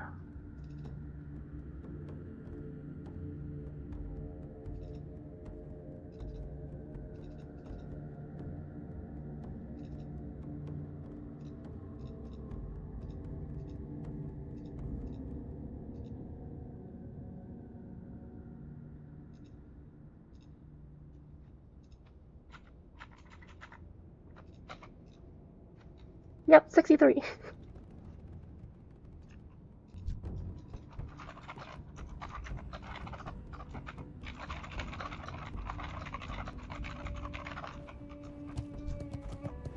It will take a while, but these broken ones will learn the ways of the light. You did it. I'm in your debt, adventurer.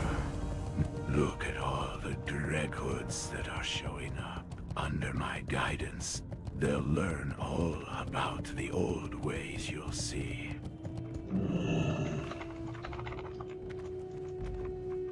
The Legion's end draws near. Dionis Aka. You're very fortunate. Just as I had hoped, you found a special relic among these other ones.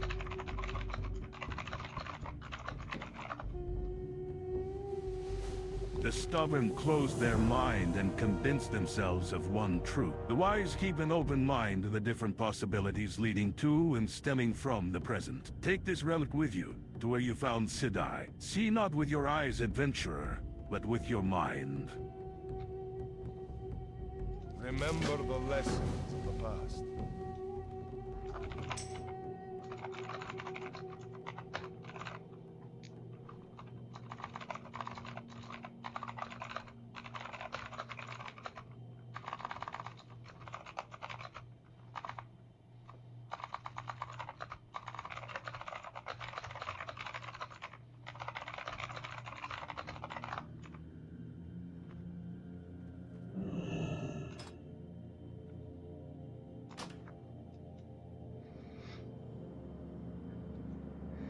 Do you think it'll be too easy for you, Marcy?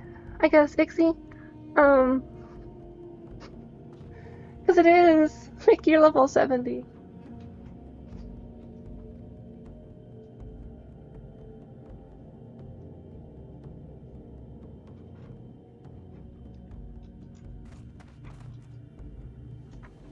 I'm gonna be right back, though.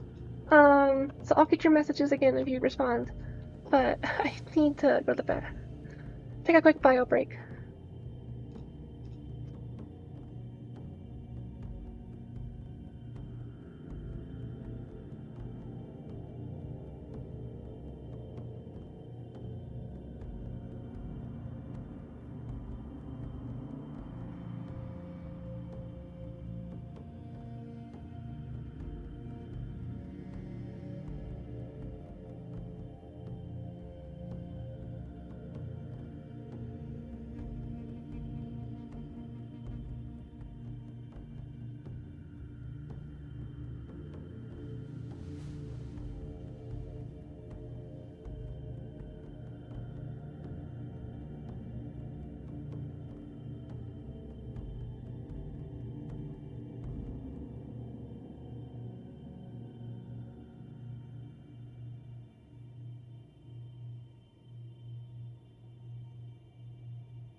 Okay, and we're back.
Oh, this bitch died.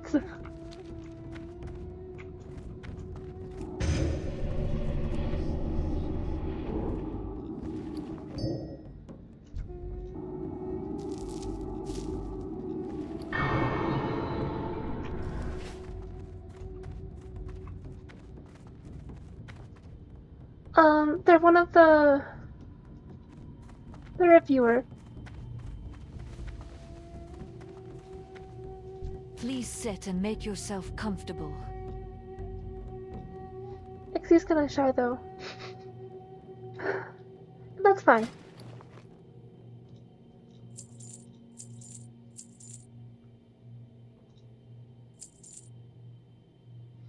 I don't want to force anyone to be uncomfortable.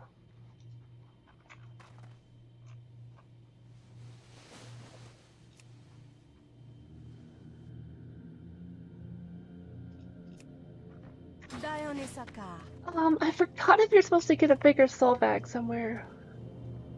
And then if like you're just gonna get it from questing, like it'll be directed to you from a warlock trainer, or if I have to go out of my way for it. Let me check real quick.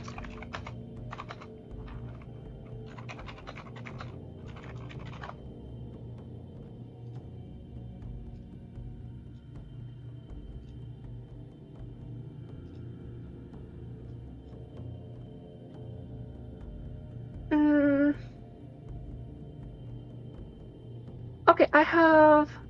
Let's change level. I have the soul pouch. I guess I can make a felt cloth bag. Interesting.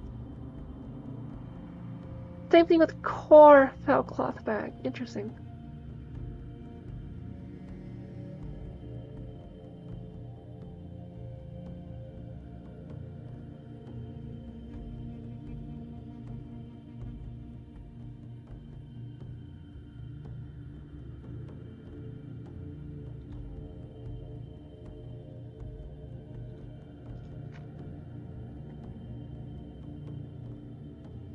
Well, I wasn't saying that you were gonna make them uncomfortable, but just like me, with my viewers, if that makes sense, but yeah.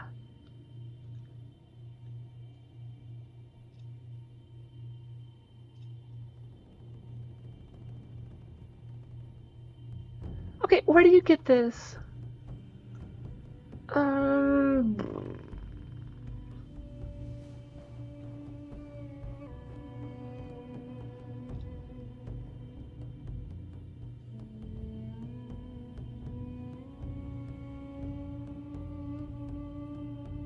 Okay, apparently there are Skull Man's drop. Huh. That's annoying.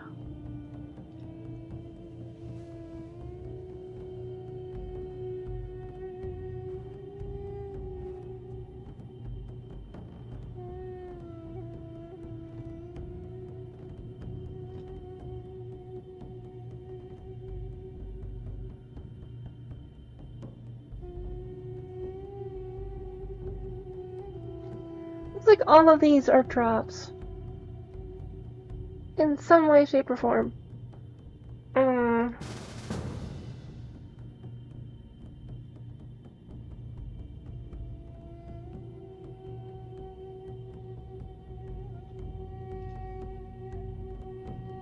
Okay, apparently this isn't a real item. Got it.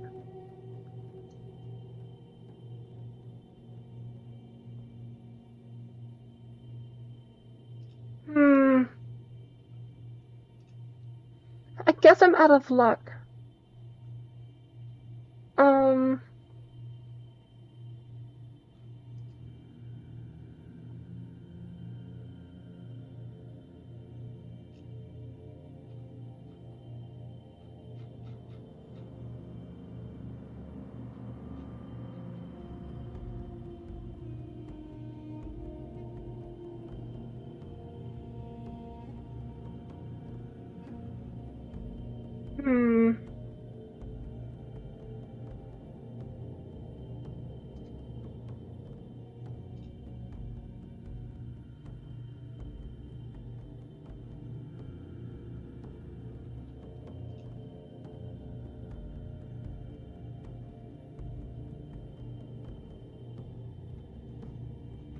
Okay, I guess I'll have to do some more research on this, but it looks like if there are no other like bags I'll get normally,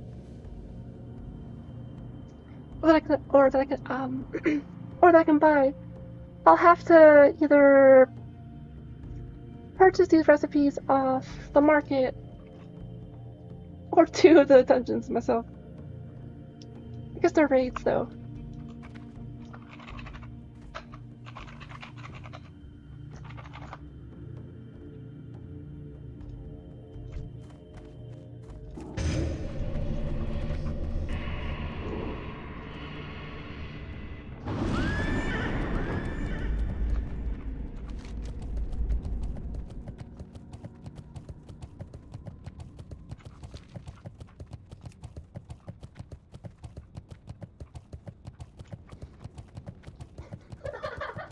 I also, I'm sorry. It's really funny, or if not funny, it's amusing to me how this guy, the Wussy Weenie, they're like, they found someone to help. Well, I'm pretty sure you were just reaching out to them. Oh, that's funny to me.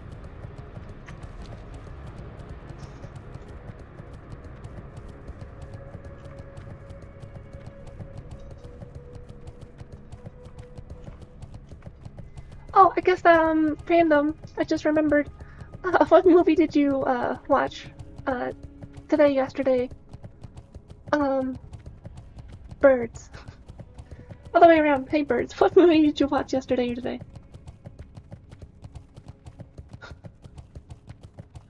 Okay, Ixie. Type that in party chat. They're just gonna be like, what? But it's okay, it's our little secret.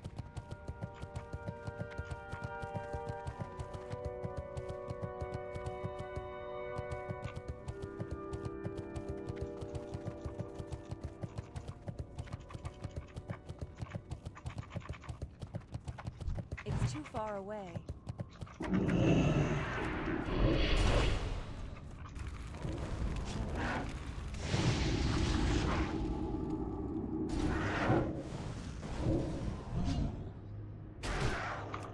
That's right, I remember.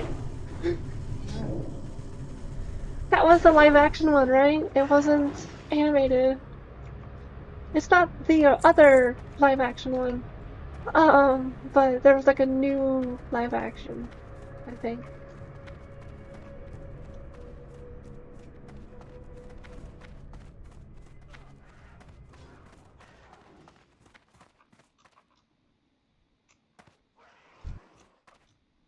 How can this WoTLK do it? Let's watch them.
And that guy's just gonna die, right?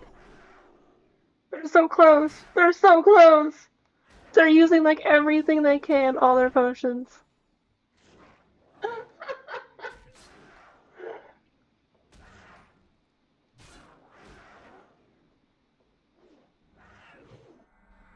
Oh, they have like 1,000,000 potions. Boo.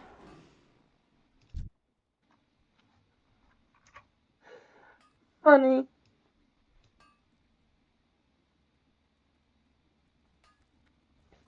Interesting, so I guess birds, there's another animated one.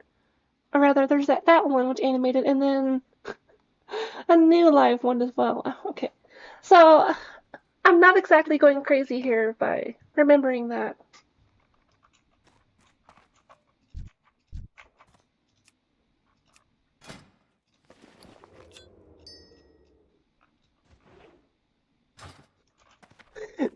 This bitch.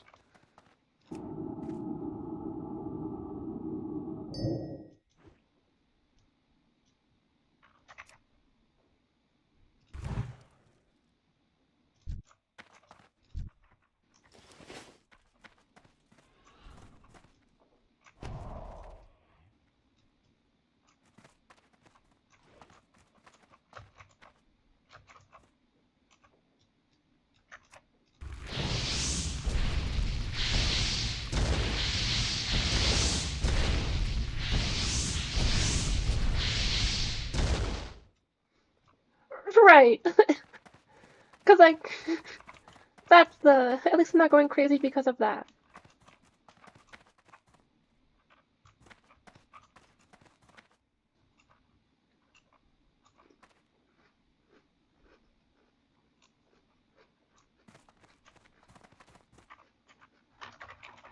Why does everyone automatically assume I know tailoring and cooking?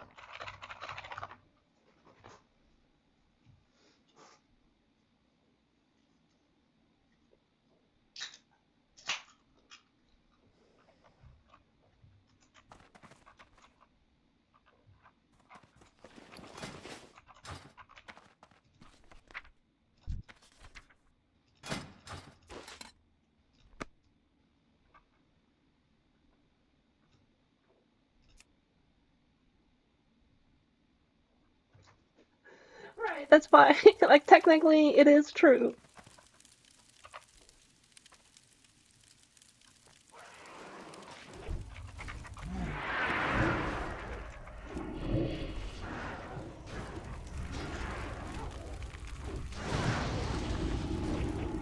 If you consider a pickle a Fana potion, yeah.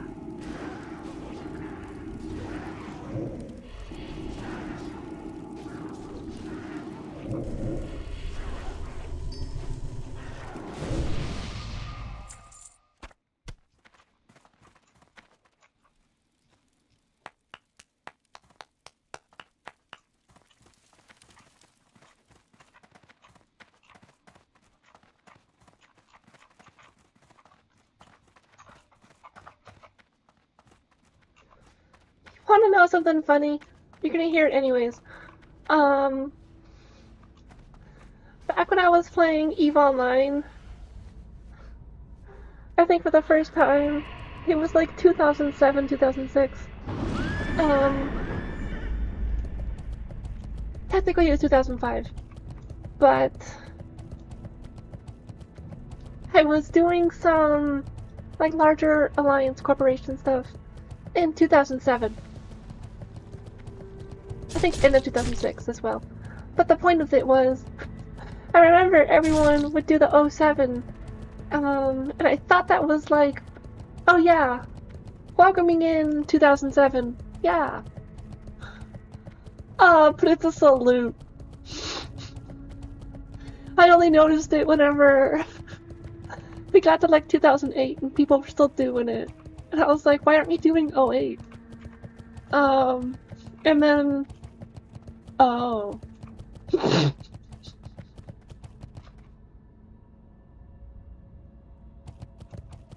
Oh, I did also open my, creamy root beer. That would be what you heard.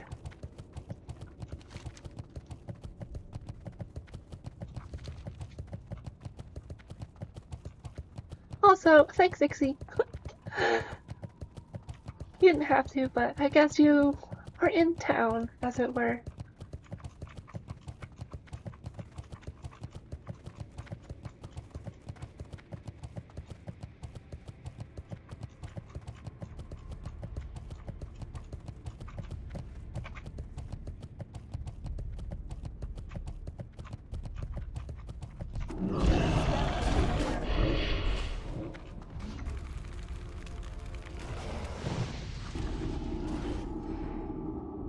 Sassafrasy. What? Oh. I feel like that one's going right over my head. Or I'm overthinking it.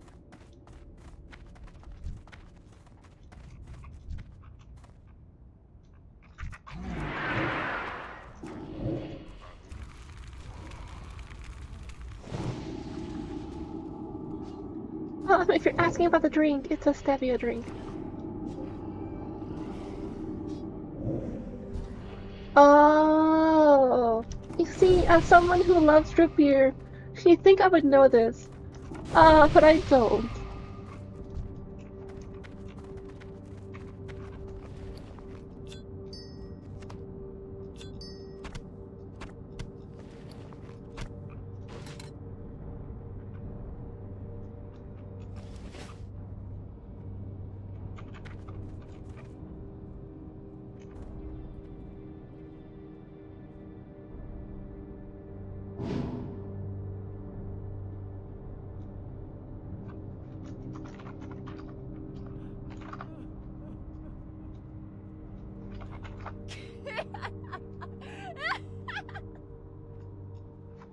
I'll be honest, I forgot.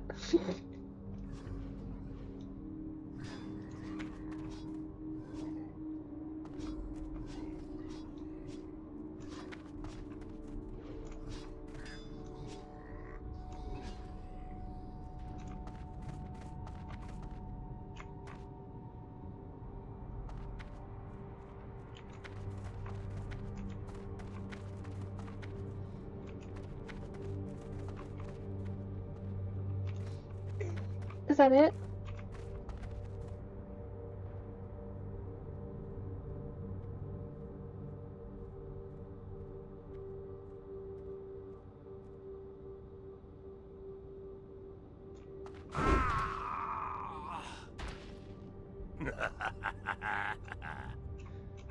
It's kind of amusingly ironic that people are doing this quest so quickly that the corpses are still here.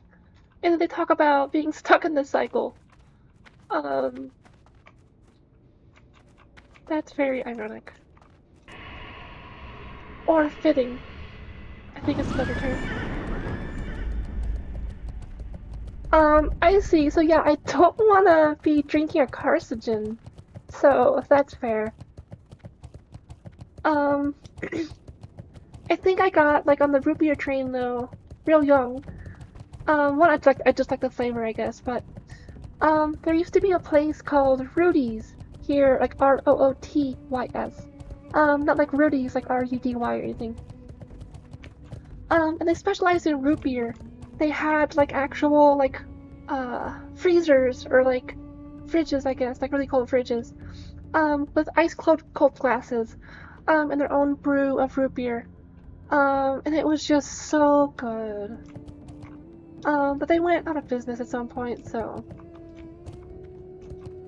it is what it is. Live another day. Yes, I remember these sharp claws. Take this reward, adventurer. That was a dangerous task you just did. You deserve every bit of this reward. Okay, but unfortunately this is not better than my crafted one.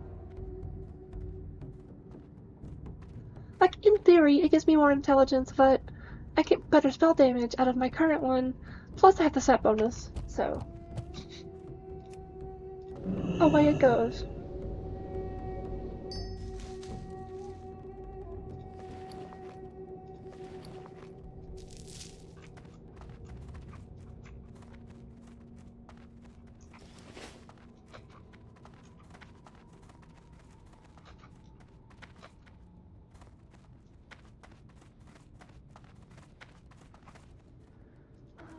something else that was interesting with that Rudy's place is they had like an actual bus. I'm trying to think of how to describe it. The Naru have not forgotten us. It was like a tour bus or something. And they used to let you go, like they would drive it around. And you like have a meal, root beer, stuff like that.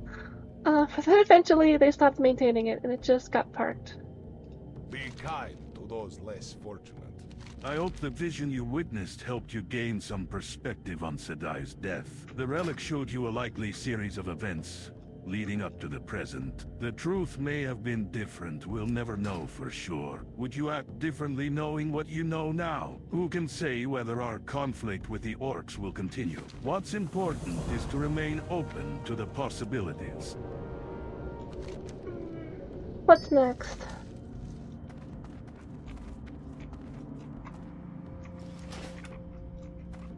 Wait, what did I miss? The beaver,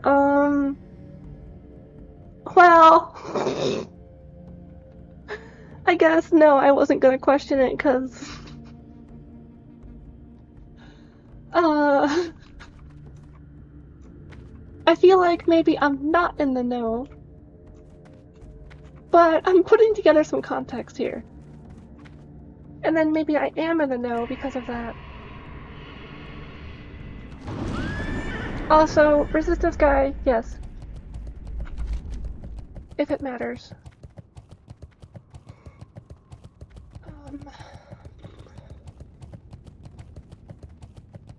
I think this is a group quest. So, hold up. What we're gonna do here, I think is fly... No, hold on. I was gonna fly to Hunter Old. But I think we're gonna go down here.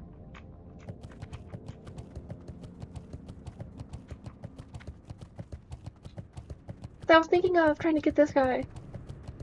Thinking I could do it now that I'm, got this build going on. But that would be all I do over there. So we're gonna go check those out. Out of range.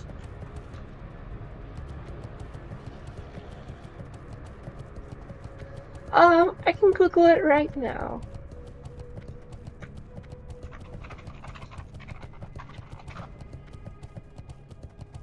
Okay. That's not nuts. But I did know of that. Maybe not like explicitly in the sense I remembered it, but I do remember that being a thing. Just like beaver juices. I think it's used in like some perfumes and stuff too. That's... Anyways.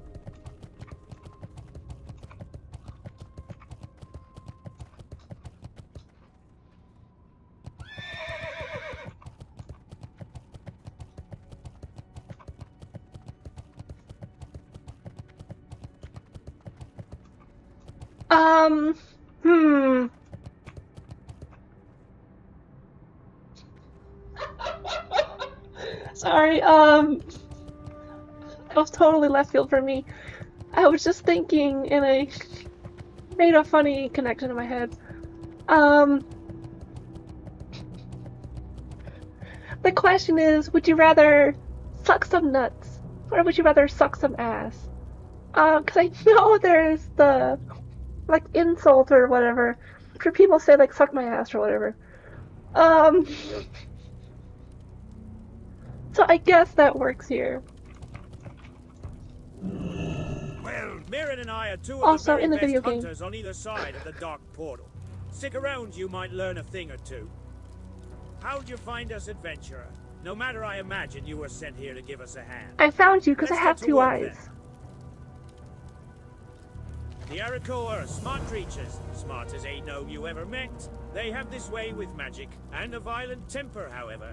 Lady, they take into attacking honor hold patrols, which is why we were sent here. See, Mirren and I are world-famous marksmen we are, but foul and game are what we specialize in, not these. lightning-invoking birdman. So what do you say? You give us a hand in this one assignment. You'll find the Den of Halesh to the southwest. So Honorhold sends us to deal with the Arakoa, and we set up camp here thinking, hey, isn't this a great spot? Wait a minute. We know how close we Was were to the it... Quillfang Ravagers. They are I think it was a real relentless craft punk. predators and have made any sort of work on our Mentioned part impossible. There's a bit of coin in it for you if you can deal with them for the us. questing... Do you feel up to it? Where there's like a quest line or questing that's similar to String of Thorn Veil, in the sense that the quests are literally just go kill the monsters, animals, whatever. Go kill the bigger ones. Go kill the bigger ones. Go kill the biggest ones. And then they mentioned it was the same character.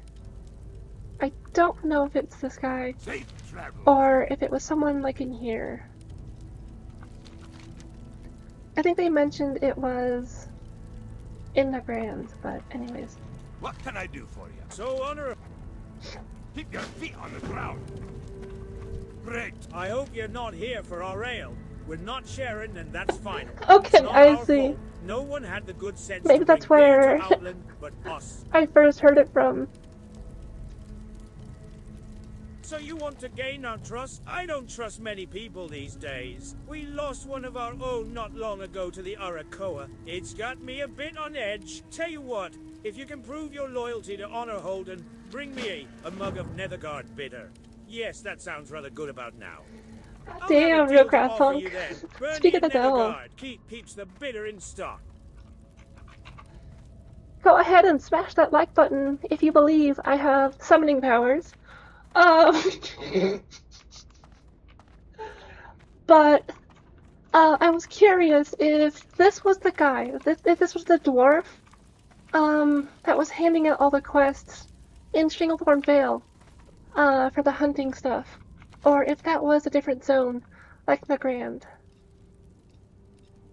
I feel like you mentioned it was the Grand, because like there was like no good quest here. But I just got curious because this seems really familiar.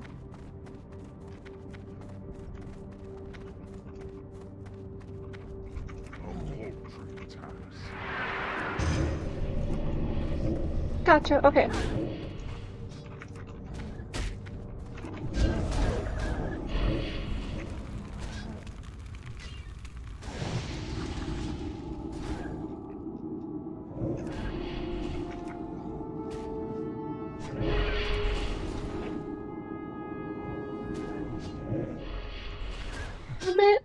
Hold on.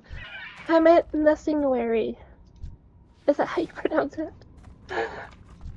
Maybe.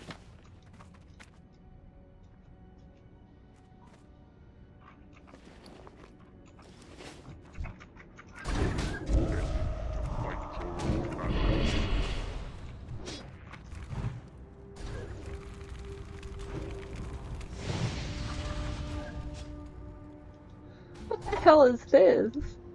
It's like a bird person. Okay. Interesting.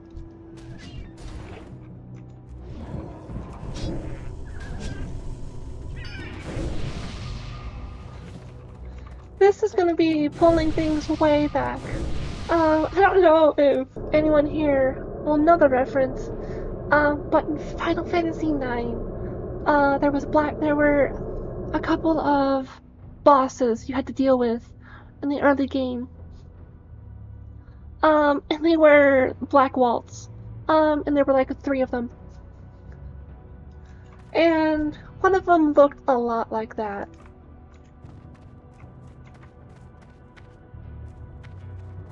Can't believe I'm making that reference.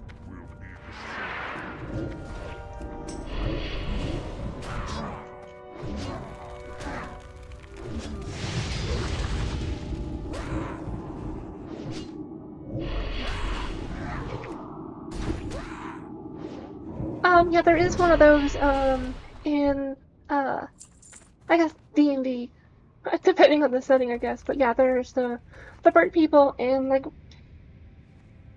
if I remember correctly, one of their things is that they don't have an actual, like, speaking voice all they can do is mimic other voices. If that makes sense. But hold on, just a second here.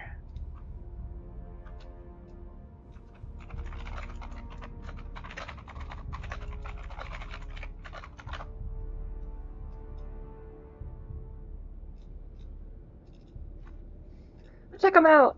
These were the different black waltzes. Definitely bird inspired.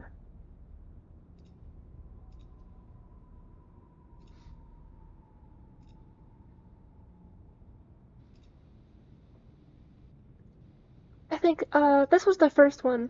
Black Waltz 1. Yes, it's right there. 2 was this one, and then this is 3. And it was a play on the fact that like a waltz has 3 acts or something like that, I think, too. Which I thought was really cool. Yeah, also Vivi, my beloved.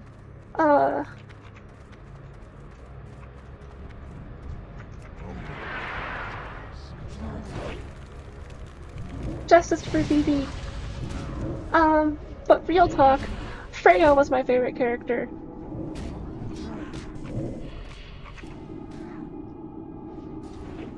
I love a good polearm, and she just was this awesome Dragoon Knight badass.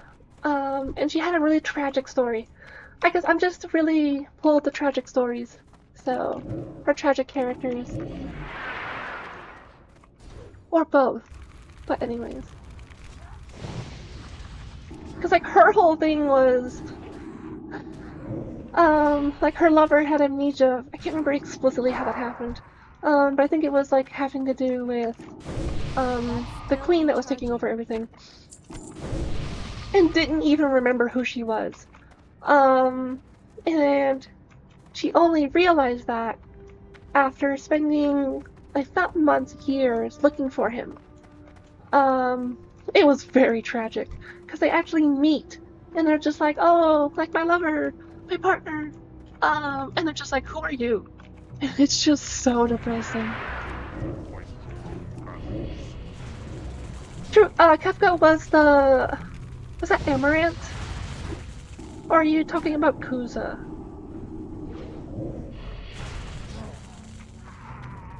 I'm trying to remember who Kefka was.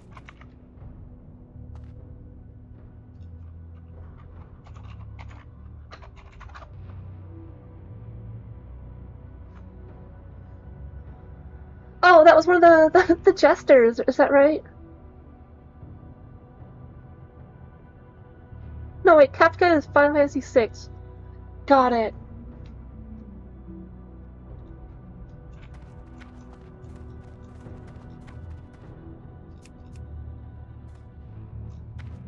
Alright, that took me a second. I played a couple of them. I definitely played a bit of 6.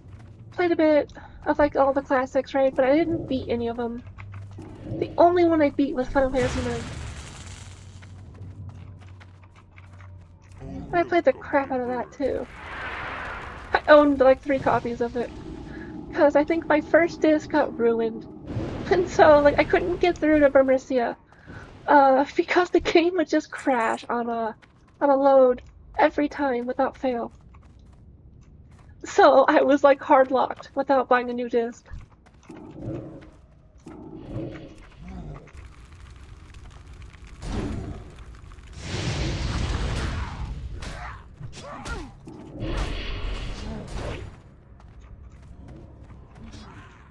I think I remember playing the demo for 8 on a Pizza Hut demo disc.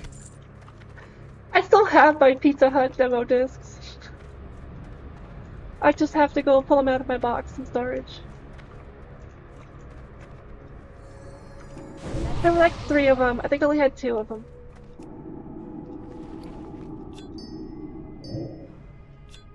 It also had like Ape Escape on it. I remember that. To get closer.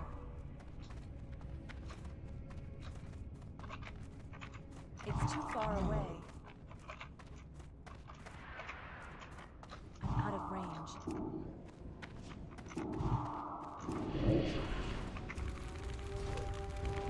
I have a silly story for another one too. I think it was Final Fantasy II. On the NES. Or SNES, I forget. I had an emulator for it. It was SNES. I had the emulator for it. And I got like over halfway through, and there was like this one dungeon, and there was a boss at the end. And I guess whoever made that emulation just like busted the boss and made them do like 1,000,000 damage all the time. And like had some unique text in there. And so I stopped playing after that.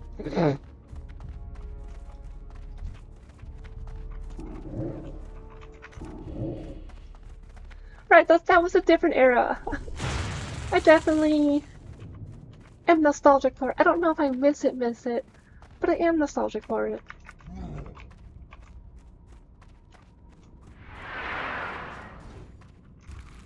Yeah, I think mine had the Tony Hawk Pro Skater 3, Tony Hawk Pro Skater as well. I think the one that had Ape Escape was like the same one. I think there was another that had Spyro.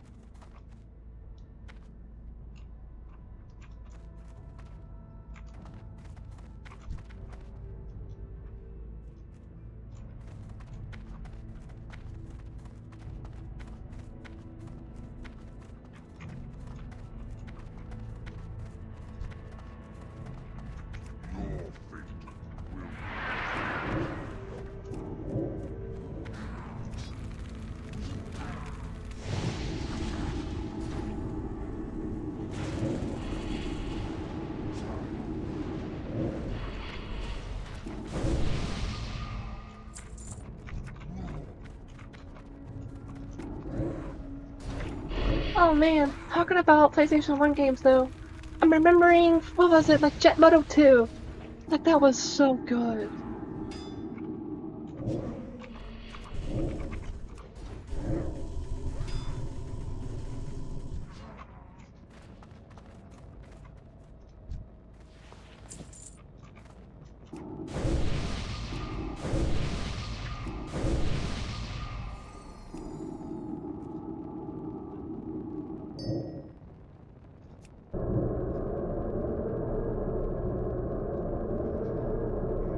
I never played the PlayStation Tony Hawk Pro Skaters after that demo disc though.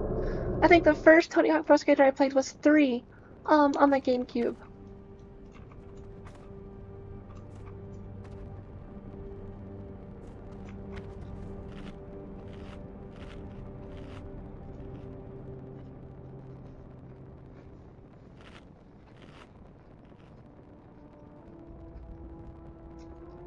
Also, Real Craft Punk, weren't you the one giving me shit yesterday about having a PlayStation?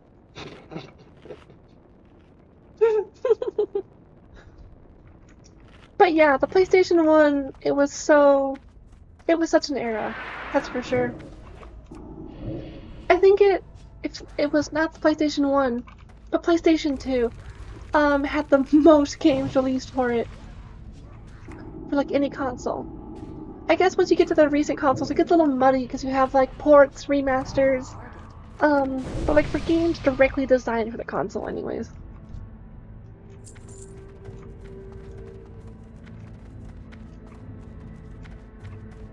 Okay, I can't remember, maybe it was, Resin. I think it was Resin that was giving me a hard time about it.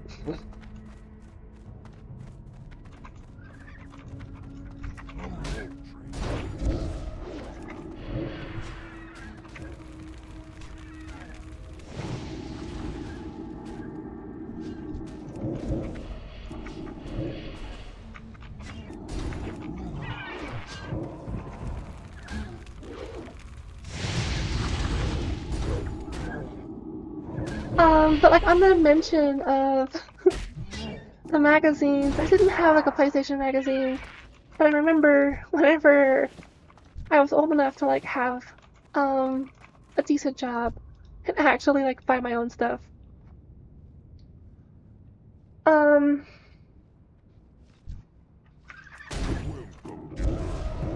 remember I bought like a Game Informer subscription, and I had that for like 8 years. I had like every copy still saved. I had it on a bookshelf, but then I brought in a new cat that may have been spraying. So I put those away just to be safe. So they're in a box right now.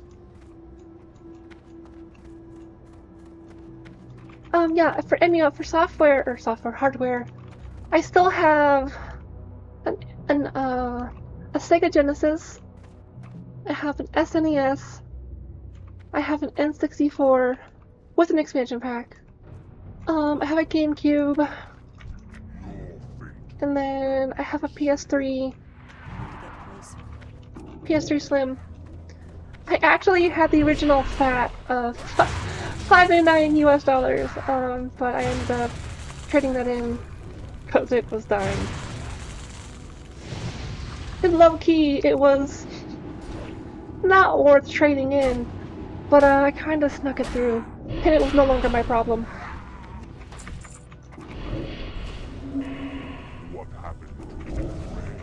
What was happening on my OG PS3 was the Blu-ray disc was actually dying. It would work out the gate, but then like after an hour or two, it would just fail to read anymore. The DVD reader was still fine. The Blu-ray player would die. So I took it in to get an appraisal, and when they tested it, it worked fine. So, no longer my problem. Not exactly the nicest thing to do, but I didn't care at the time. I can't cast that yet. That spell isn't ready yet. But after that, I got the PS3 Slim, and then last year I got the PS5 Pro. Those are all my consoles. Unless you include mobile. I technically have a Game Boy Color, and then I have a Game Boy Advance. I have a Game Boy Advance SP, and a 3DS. The normal 3DS, not the XL. I guess I forgot I have the Switch as well, the first Switch. I got that during COVID. Because Animal Crossing came out, and like, you know, you just have to get it.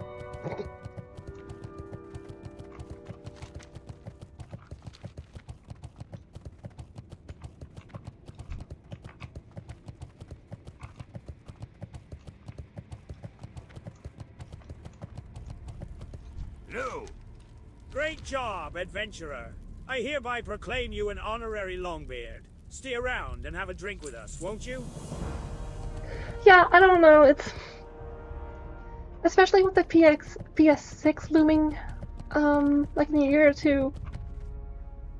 It's kinda hard to consider right now. Especially since the prices went up, versus going down. I kinda got mine for a very specific reason.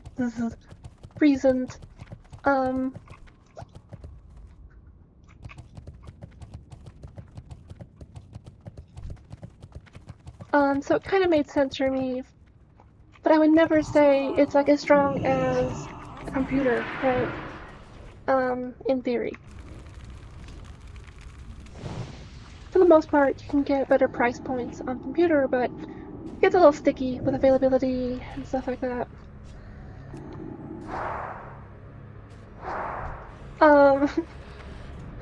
But I'm not planning to build a new computer until I move, and that's gonna happen next month, obviously, but the building, not so much, but the move. So, whatever, last year, I was like, well, I can start to try and build some pieces, or I can just get a PS5 Pro, and use that to kind of like cover my gap right now on some of the more demanding games. And that way, when I'm moving, it'll be pretty easy just to move the PS5 versus like a whole computer. Not that moving a computer is like a big deal, but it's still simpler to move the PS5.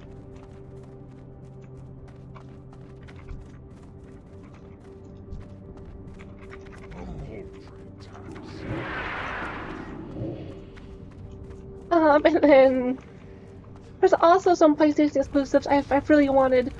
On the PS4 in particular too. Like, I always wanted to play Gravity Rush, 1 and 2, obviously. Not just the first one, but those were PlayStation exclusives. So I could never really play them unless I emulate, which I just didn't. But I just love, like, flight manipulation, gravity manipulation, stuff like that. And the aesthetic's really cool. I also want to play Bloodborne at some point. I guess like Spider-Man and stuff like that, so there's some exclusives that made me lean into it more.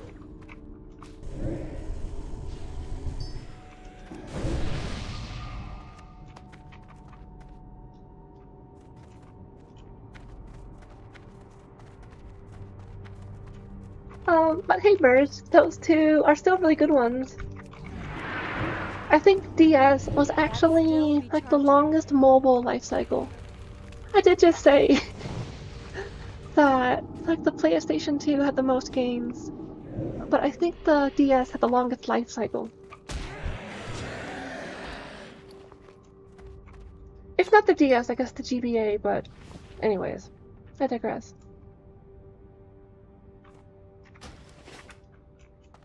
I know, I want to play it so bad. Or I did. But right now I'm playing WoW. So if I had to pick between WoW or Bloodborne, I'm gonna pick WoW right now. So I guess I don't really want to play it that much. Bloodborne that is, but I would like to play it at some point.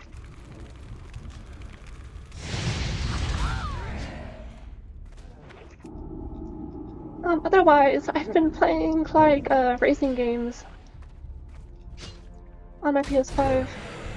I originally bought it, like, what spurred me to, like, make the purchase versus just, like, waffling on it, was when Oblivion Remaster came out, because my computer could not handle it.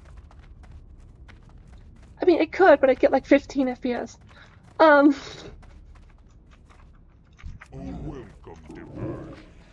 So it was kind of funny because when I got my PS3 back in the day, the first game that I got with it was the Oblivion Game of the Year edition. And I played the shit out of it. So it felt kind of fitting that on the PS5, the game I was playing the most at the beginning was Oblivion again.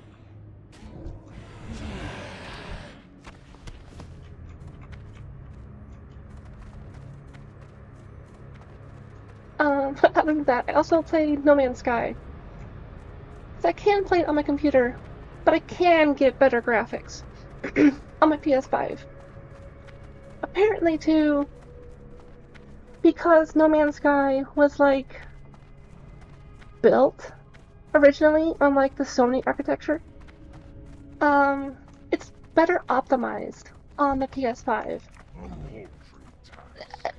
I'd have to double check to get sources on that, but like, I seem to recall that being like a thing. But anyways, it is super pretty. And the racing game I'm playing is Need for Speed Unbound. I've been enjoying it, but I do have things to say about it.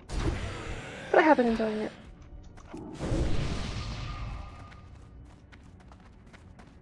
Also, yeah, I'm not explicitly in like a rush to 70. Because I'm still like enjoying exploring and checking out the stories and the quests and stuff like that. The zones. But, I'm definitely less involved in that compared to whenever I was first playing like all the way up to like level 50 and stuff.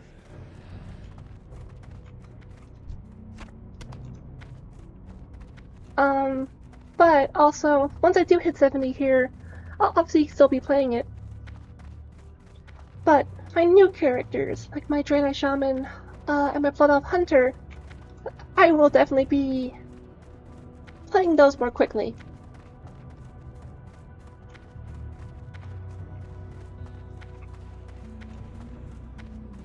I'm not gonna rush either on those, but I won't be like taking the time to stop and smell the roses nearly as much.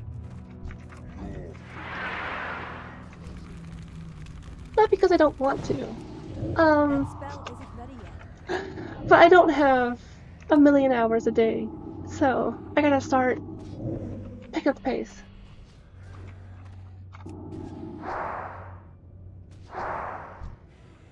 Also, yeah, I remember at the release, like original release of No Man's Sky, they were promising so much. And I remember they would try to backtrack on some stuff, like the whole multiplayer. Like, oh, there is multiplayer, but the universe is so massive, you probably never will meet someone. And then I remember, like, 2 people actually met up in the exact same spot, and they could not see each other. And they just threw that out the window at that point. Of course they eventually got to it, but yeah, I remember it was so bad. But like, I remember there was like a video someone made, I think it was like 5 years ago even, where it was like the encoder of No Man's Sky or something like that. I can't remember the title exactly. But it basically talked about how No Man's Sky, God, there's a term, it's on the tip of my tongue, the comeback story or something like that.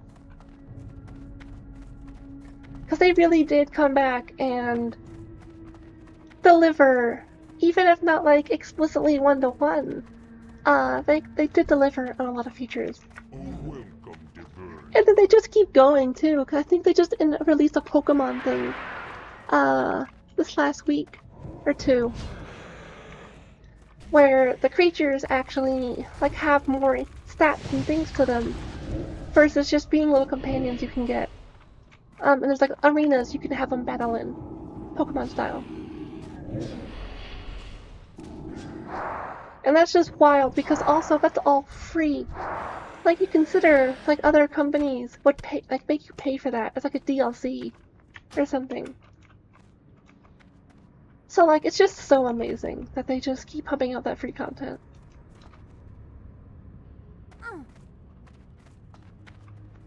The last thing I was doing in No Man's Sky, though, I was working on a water base, on a water world that had, like, massive waves.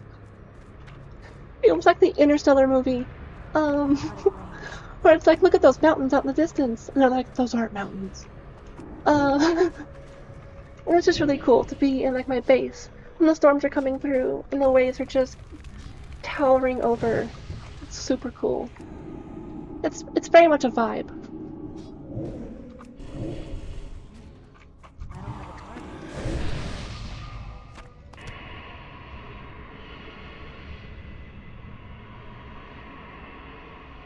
You cannot command me.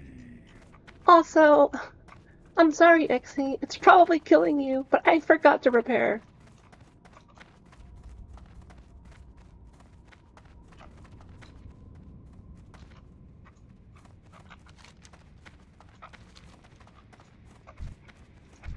Your fate will be the same. Yeah, it's definitely stupid. But I'm glad they fixed it. Like, I definitely wouldn't recommend to have bought it at launch. One, because 2020 retrospective, right? Then also, they were promising a lot, and as someone who's been around the block with game devs, I did not really believe that they were going to do all that. especially someone who has worked in game development. Like, it's one thing to just have experience playing games, it's another to also have, like, more intimate knowledge of the creation process, and how that functions technically. And that's where I was just like, there's no way.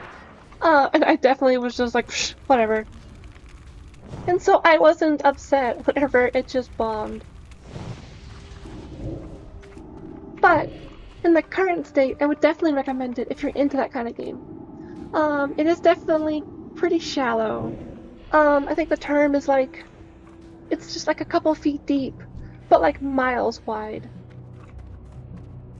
There's a lot of content, but none of it's super involved. Which I kind of like to an extent, because it makes it easy to pick up new stuff. Excuse me. Pick up new stuff, and then also like come back after some time. Because the systems aren't super intimate, it doesn't take too long to kind of get back in the groove of things. So I'll just kind of like play for a couple months, like do some exploring, find new planets, work on my bases, maybe find some new Sentinel ships and unique ships. So I only have one exotic ship. I would like to get more. I've been collecting Sentinel ships recently. But anyways, like I'll come back after a couple months and just like do that again, right? If I can figure out how to get it working to stream to my computer, I could definitely stream that in the future. Otherwise, long-term goal, I do want to get a capture card. That way I can actually record and stream in like better quality, but in regards to like consoles. Cause like, ooh buddy, I would love to play the new Armored Core.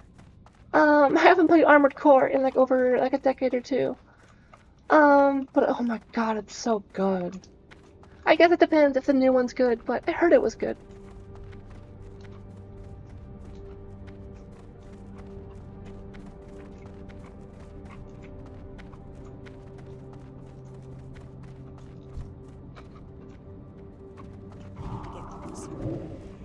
I also have the Dead Space remaster. I haven't played it yet, but I have it.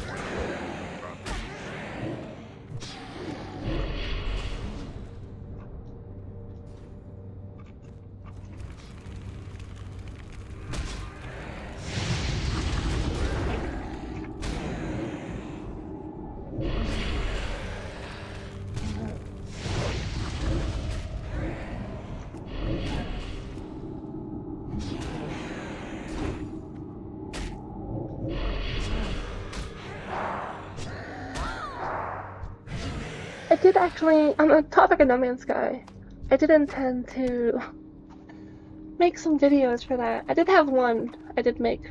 Super simple. Because my hyperdrive got interrupted, like mid-jump, and that was different. But I did want to do like base tours and stuff like that once I got more completed with them.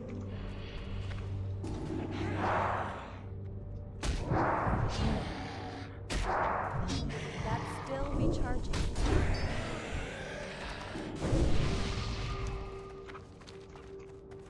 Okay, I'm pretty sure turning in these quests will get me to 62.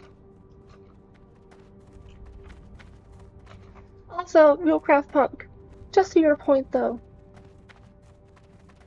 I basically refuse to purchase any early access games at this point, unless, like, people really persuade me on it, and or the game is actually really amazing.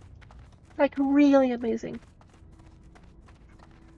Because there's just so many early access games that are just... and then they just, like, peter out and, like, take the money and run, and it's just like, whatever. I'll just wait. How are you? I see, I never played Destiny. Well done, adventurer. That should teach those beasts who's boss. I think I would have been into it though. See you soon. I remember hearing that it was similar to Hellgate London, If that makes any sense, or if that rings any bells. Not explicitly, because definitely gameplay-wise, there's a lot of differences. But it was in the sense that it was a looter shooter. And it was one of, like, the first iterations of a strong, newer generation looter shooter. And so a lot of things that Hellgate London did were introduced into a lot of newer games, and they're like standardized now. There were so many problems with Hellgate London, but it does hold a special place in my heart.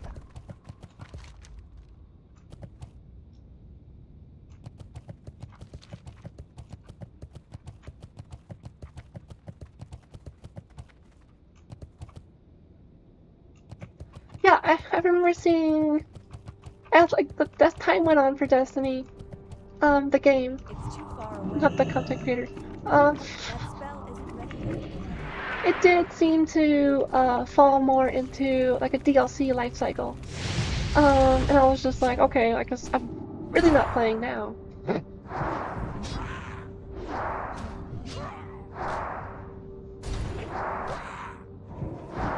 Oh god, speaking of older games, does anyone remember Dust 514?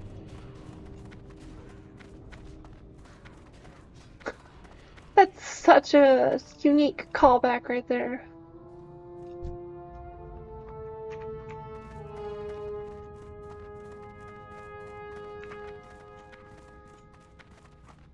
Because the thing was, for anyone not familiar, there's the MMO of EVE Online, right? Spaceships, very technical. Computer, obviously. They wanted to make a shooter that integrated with the game and handled like the planetary interactions. So you could have like literally when people wanted to take planetary systems to like get resources, you could actually fight over them versus just claiming them, right? To the extent that they were gonna have like surface to space cannons that would shoot ships in space. And then obviously people in space could like bombard the people on the ground, like artillery style. And those would be like actual interactions between both games. Sounds really cool. But they decided that this was only going to be on the PS3. And it's just like, what? Like, you're a PC game, and like your entire audience is PC enthusiasts. Why are you doing this? I think there was like some partnership with Sony, and that was like what kind of why, but the game basically just faded into obscurity from that point.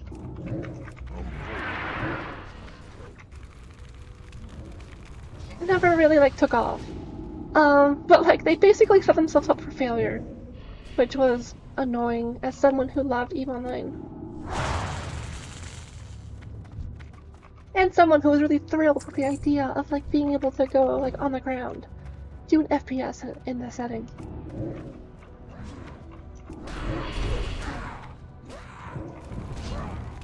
But it is what it is.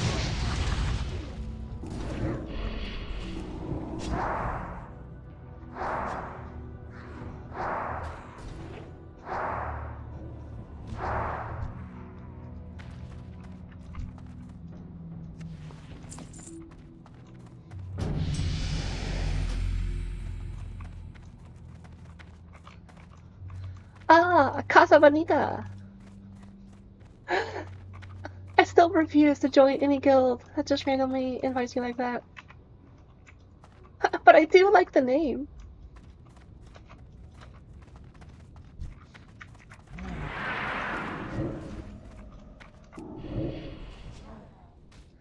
There was also like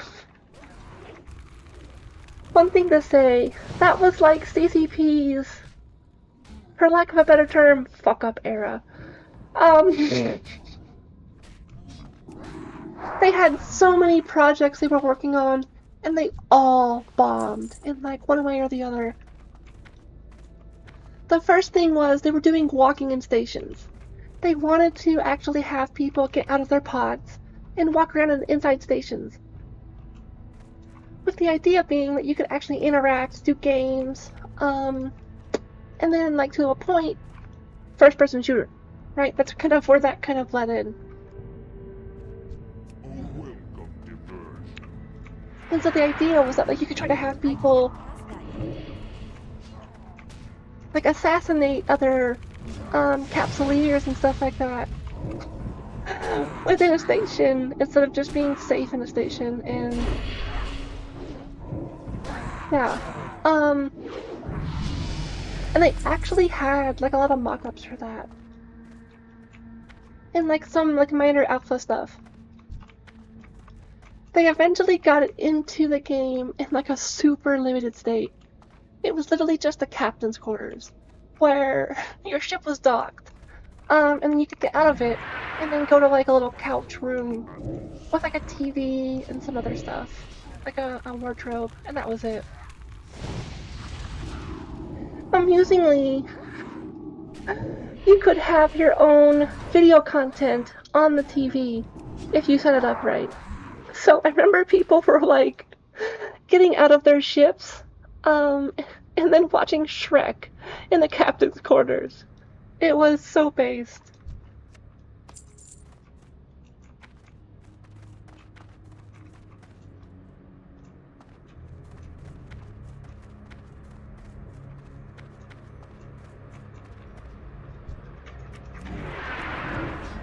Anyways,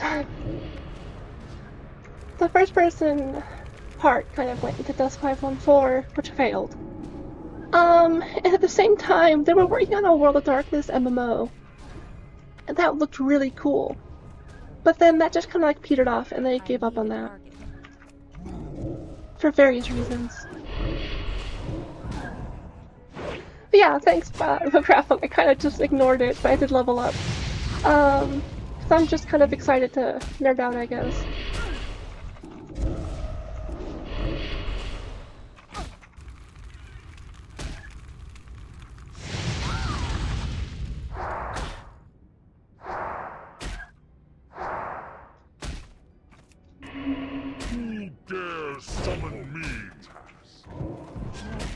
Yeah, and it's like, not only were they doing like 1 and 2 of these, they were doing like all of those at once.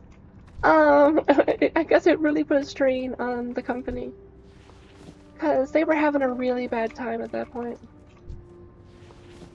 Just like across the board, like Eve was losing players, Dust 514 flopped, they had to cancel the World of Darkness MMO. Like, it was bad.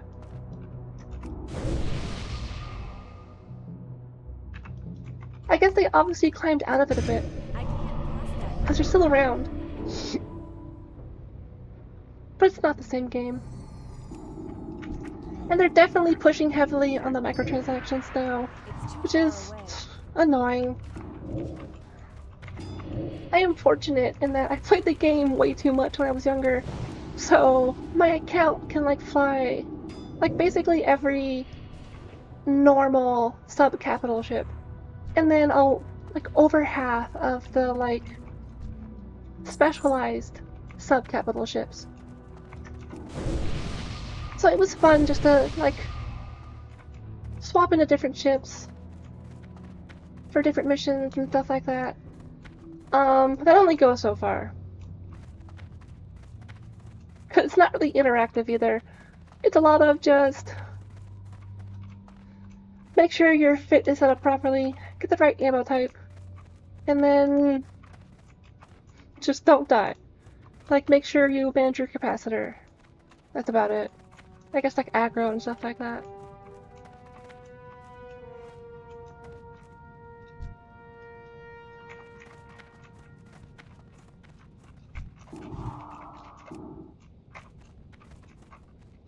Out of range.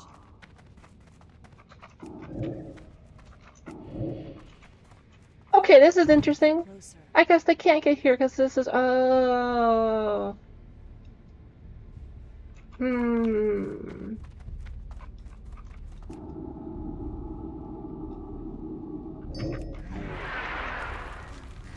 They came all the way around though. Interesting.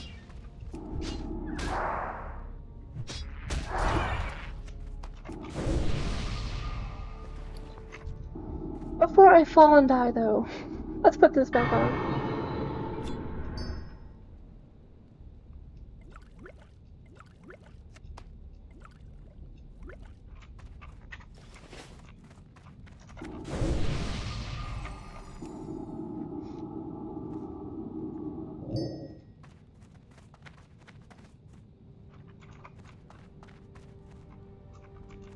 I guess the Eve talk. I do have a couple videos of that. I have like an even chill series where I just have some like no commentary, ambient mission running, salvaging, and probing.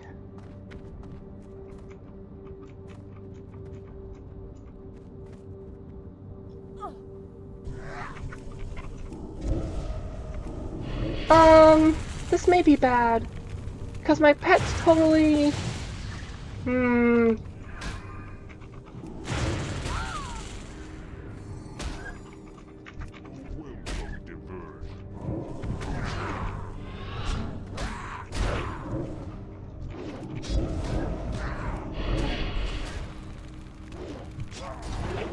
I think I got it. A little rough, but I got it.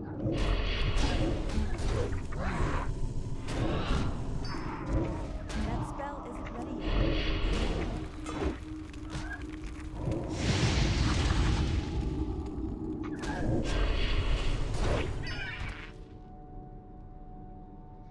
I'm glad my driver decided to crash after that fight, not during it.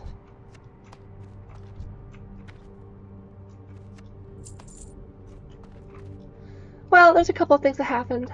I knew I was gonna take damage when I fell, and I was probably gonna aggro like at least 1 or 2 creatures. But the thing in particular is that my pet doesn't jump; they pass. So they had to walk down and around to get to me, which means if they pass by any enemies, they're gonna pull aggro, and then I'm gonna have to deal with that too. Which is what happened, but only pulled like 1 or 2, not like 5 or 6. That would have been too much.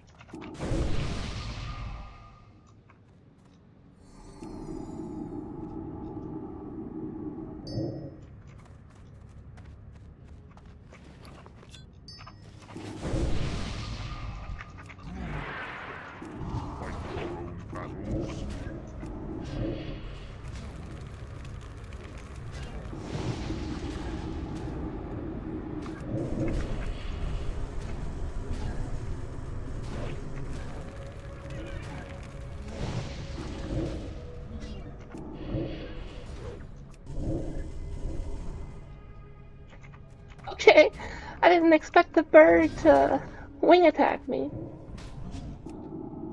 That's interesting. Which means you gotta be careful here, because if you're by a ledge, they can just knock you off.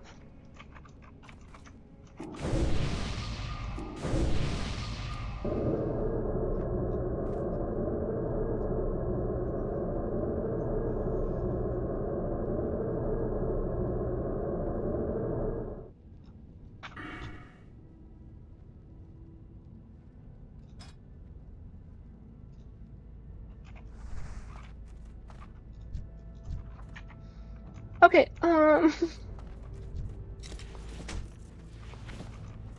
let's get back up to health, and then I can do this. Yeah, real craft punk. Thanks. I just now did that.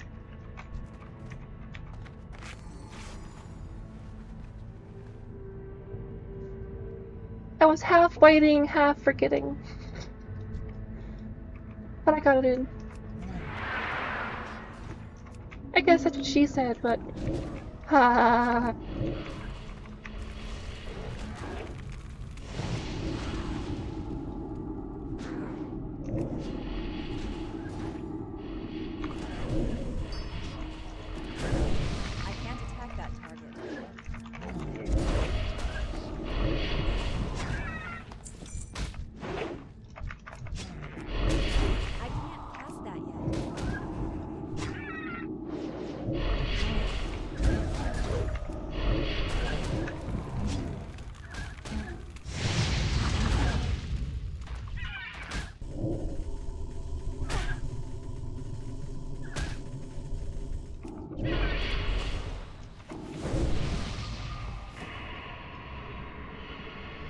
Okay. I feel like I'm supposed to get an item or something from this guy. My time, lesser creature. And I did. Oh my god. I just thought of a reference here. A new hand touches the beacon.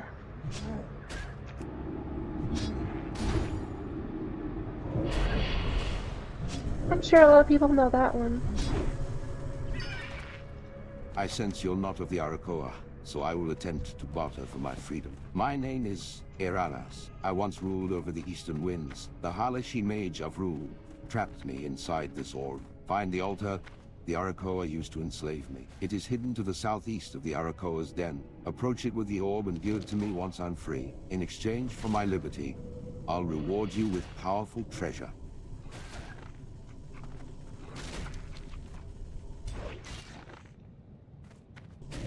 I sense you're not of the Arakoa, so I will attempt.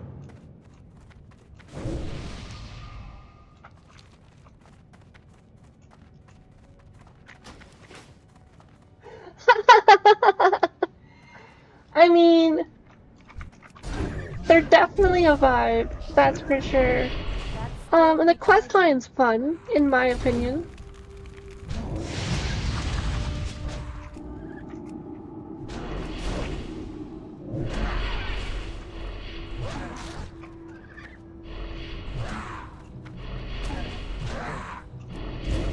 I'm trying to let him take the aggro from it, but I guess he doesn't want to.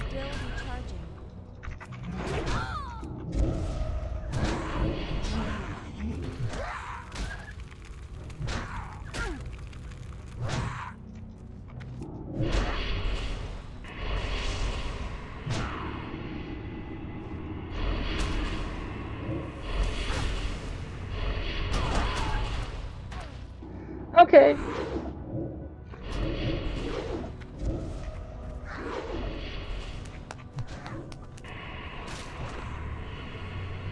I unintentionally gave them the aggro. You cannot command.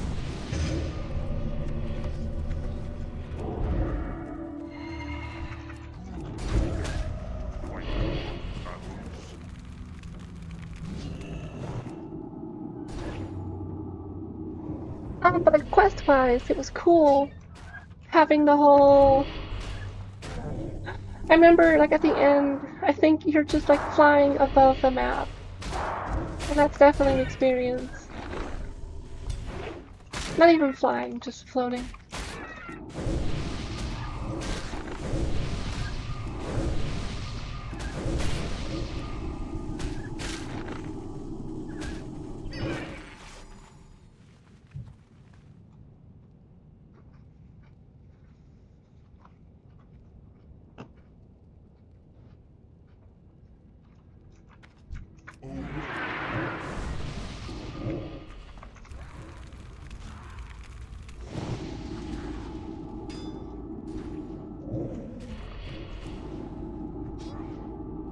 I guess it's one of those things where, like, after the first time, it's not as surprising. But the first time, it's just like, oh dear lord.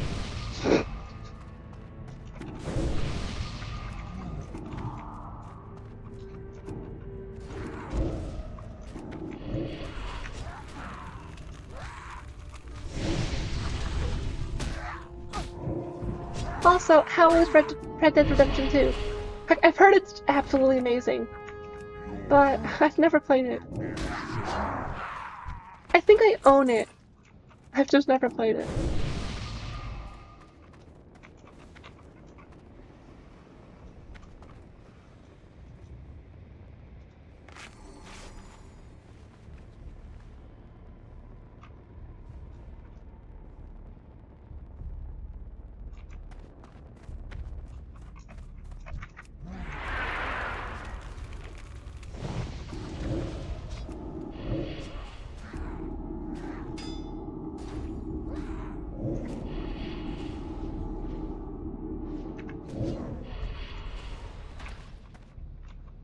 Is the first one not good? I thought the first one was good.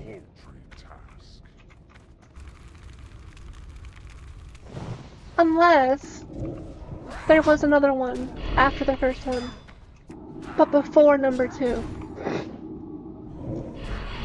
And now we're in like Final Fantasy times naming conventions or something.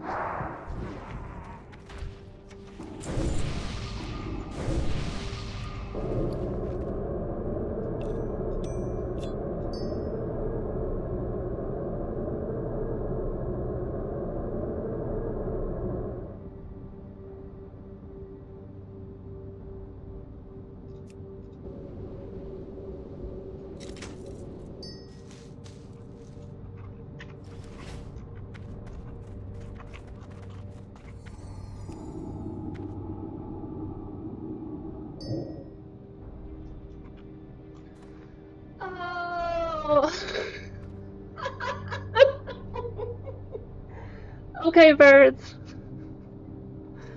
I get ya. That's a good one. It totally went over my head. That's a good one.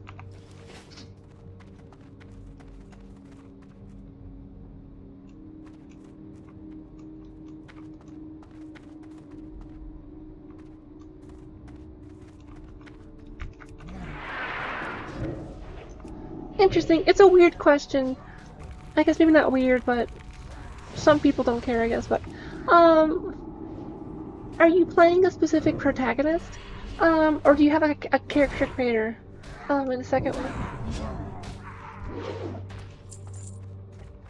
Also, the only thing I do know from Red Dead Redemption 2, like per se, I think is somewhat about the map and stuff. Only because Annie Austin did a video on like the power lines for Red Dead Redemption 2. I just love his content.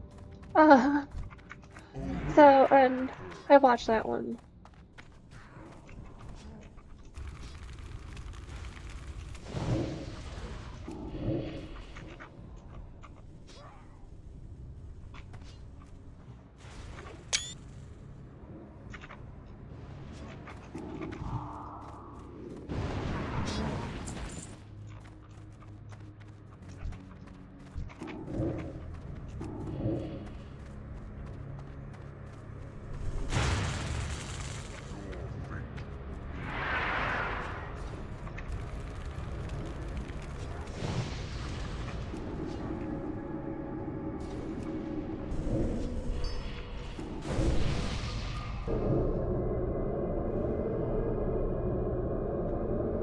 I see. Can you just like free roam and do like missions in multiplayer?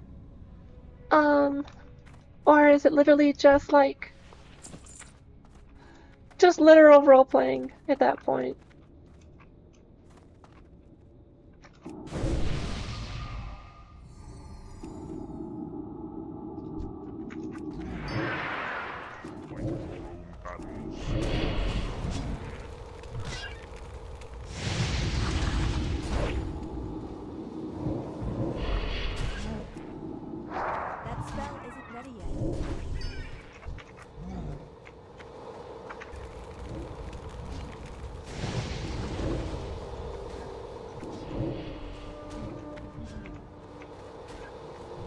Huh.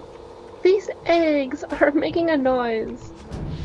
I don't know what that's all about.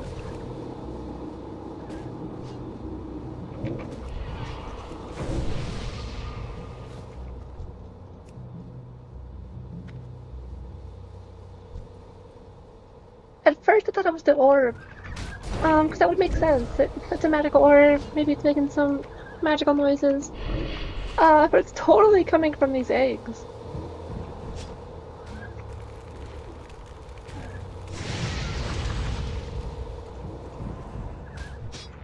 Interesting, because like I guess the question is, would it be potentially worth it just to play it for the online?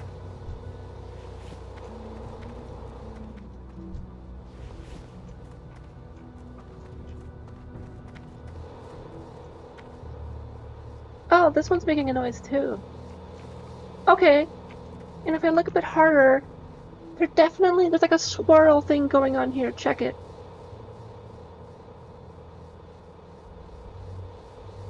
Huh.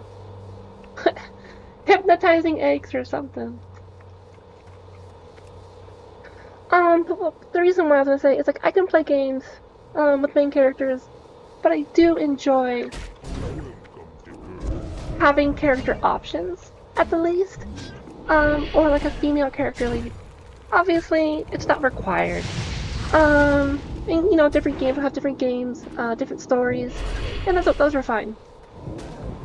But I do enjoy, you know, actually playing as my gender. Surprising, I know, wild.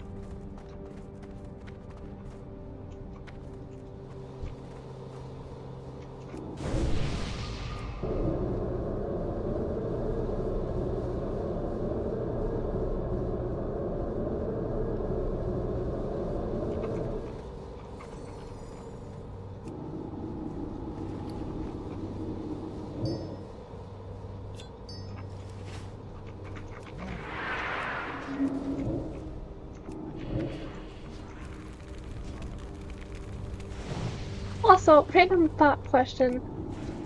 Do I have to change talents, builds, in order to increase my talents? Like, do I have to switch to put points in? I think so. 'Cause I can't seemingly edit it.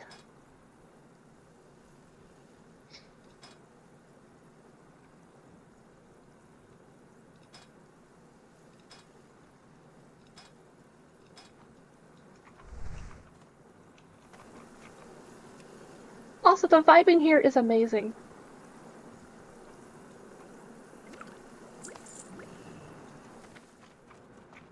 Hot damn, I would totally rock this hut.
Okay, thanks, Rollcraft Punk. I'll just do that after this quest, because changing my spec will desummon my Fall Guard. Oh, Jesus.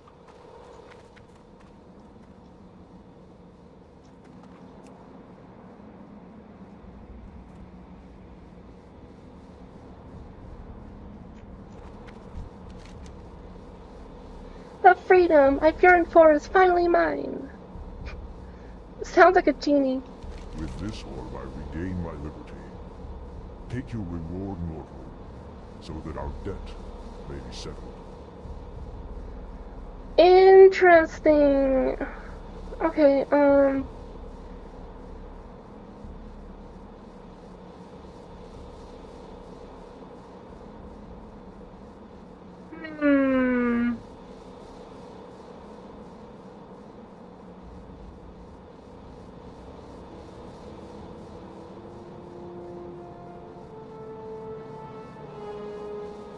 I don't think any of these are useful to me.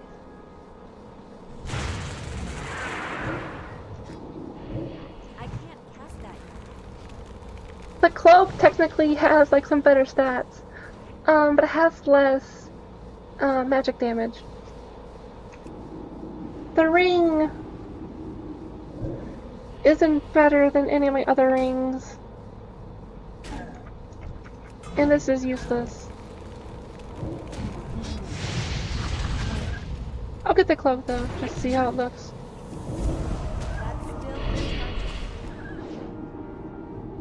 still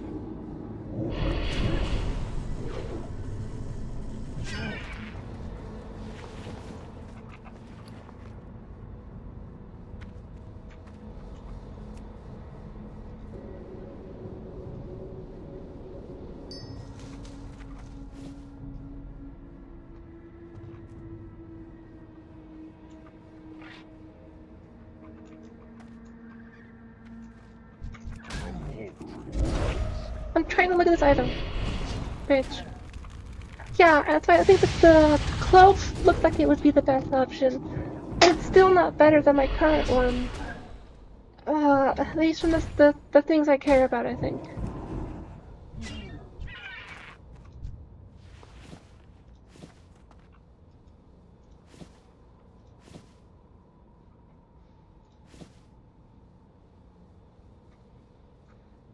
Yeah, because comparatively, right, I will gain armor, I'll gain intel, spirit, and stamina, which are all nice, but I'll lose 3 spell power. And as far as I'm aware, spell power is generally better than intellect, especially at lower values. Like, if I were to get like 20, 30 extra intel, okay, maybe I'll go into that cape instead. But like this trade-off just doesn't seem worth it. Also, not gonna lie, I do enjoy the fact that my cloak is quite long. 'Cause I just noticed it's longer than the new one. So, yeah.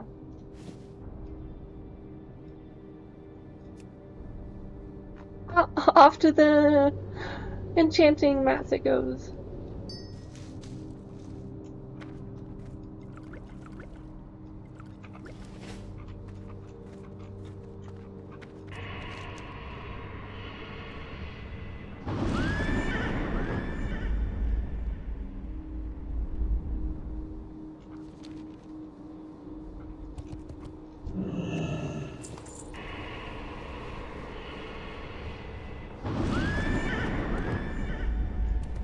I suppose so. But the armor, like, really shouldn't make that big of a difference. Like, being real. Like, getting an extra 30 armor is gonna give me what?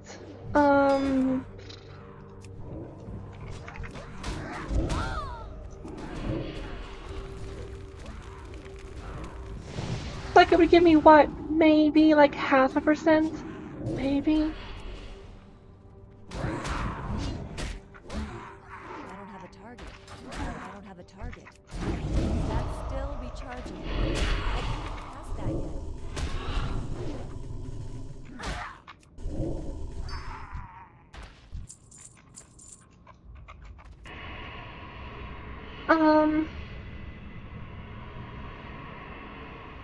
The stamina could actually be useful, because that would be...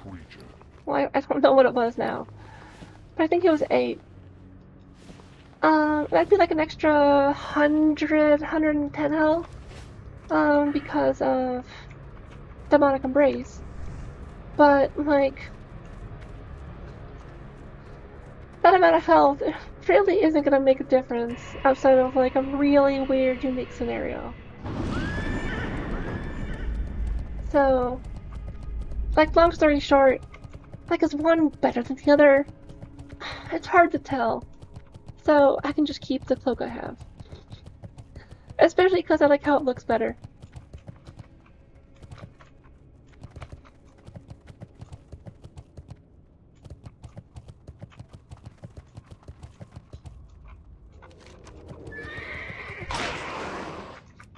Okay, I got fucking ganged by this creature. God bless. That spell isn't ready yet.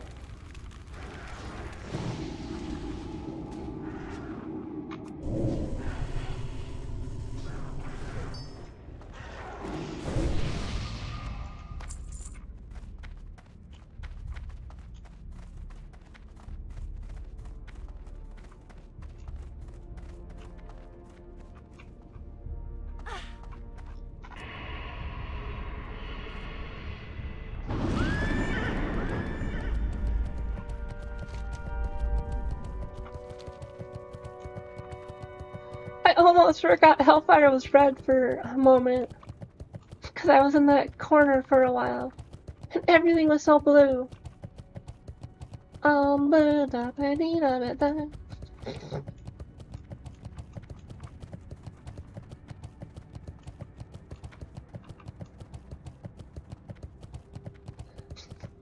I honestly used to think that said, if I was green I would die. But official lyrics say otherwise.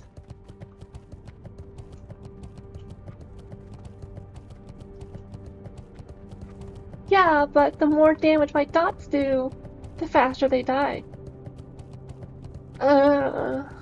Right? Technically? So, yeah, I don't know. I guess, like, the big brain argument could be if I try to get items with better stamina and intellect. Those will kind of help me. And then those will translate into my Fell Guard, which will then translate into extra spell power because of demonic knowledge. So it gives me 12% of their stamina plus intellect as spell power.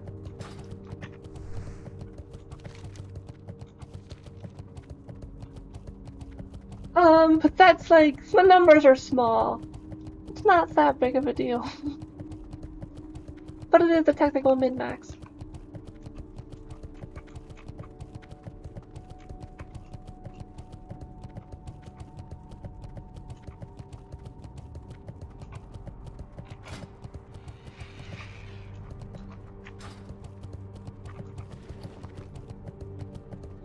Damn though, I am definitely making money. At least compared to what I'm used to. I got like 75 gold here. At this rate, I can actually probably afford a Dread Steed. In a couple of sessions. That would be interesting.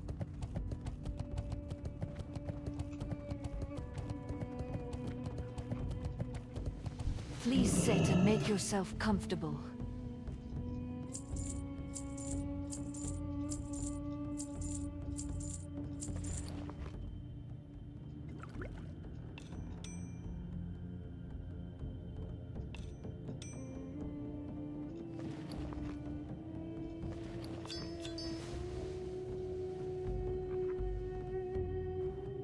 May your days be long and your hardships few. Oh, let me change specs, that's right.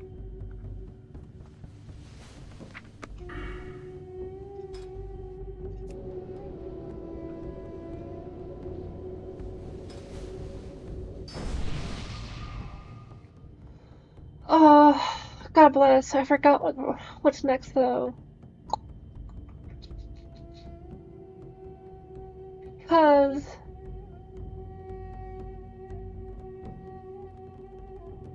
I already maxed out this. I have Siphon Life. These are maxed. Let me just pull up the build. I have it in my video description.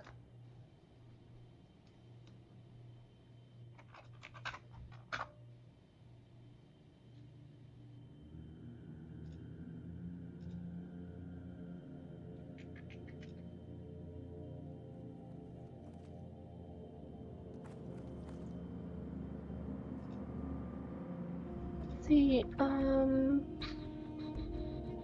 this one. Got it.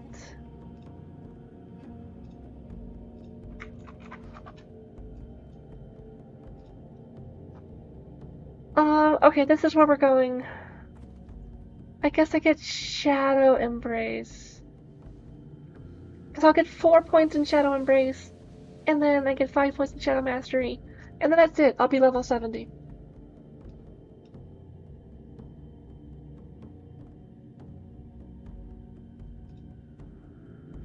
That's right, because like, this is interesting, but I don't think I need it. But I remember, like, comparing it to everything else, it actually gives benefit. Where Nightfall's cool, but I'm not a crit build. Grim Reach is neat, but this actually gives me like a tangible benefit versus just distance. Curse of Exhaustion's neat, but it's a PvP thing. I'm not gonna get Foul Concentration because ideally I'm not getting hit. I could get Soul Siphon, but I still need 2 more points. Which I guess I could go into like Curse of Weakness or something, but I don't know. Anyways, that's the build.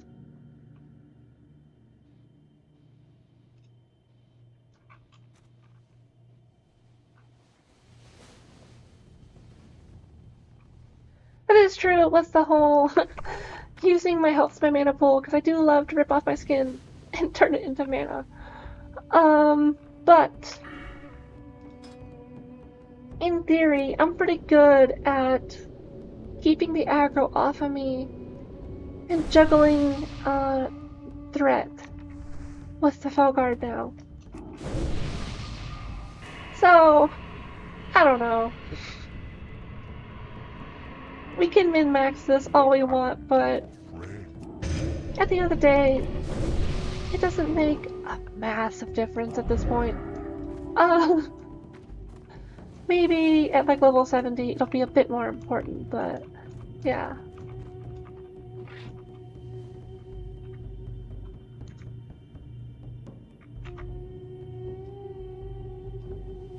Well, cool though. With that, it's almost 5 a.m. It is 5 a.m. So I'm gonna call it. But that was a good day. That was a good session. Got a lot of quests done. I'm level 52. So next session, I can go back to town and craft some new tailoring stuff. I could maybe start doing some enchanting too, but I might want to just save up for my Dreadsteed. So, I'm not gonna stream tomorrow. I'm busy on Thursdays, but on Friday, I'm gonna try to stream again, as usual. And then, of course, Saturday as well, but yeah, so I'll definitely try to see y'all on Friday, as long as my ISP lets me. Otherwise, it's always good talking with y'all. Good seeing you, birds. Good seeing you, Resin, and good seeing you, Real Craft Punk. Always love talking with y'all, and thanks for the help earlier, Ixie. We finally got that one elite done. But yeah. If you liked it, go ahead and give a like. Helps the algorithm. And then if you want to see more, go ahead and subscribe. Because again, I'm going to keep streaming, and I should be streaming on Friday. So,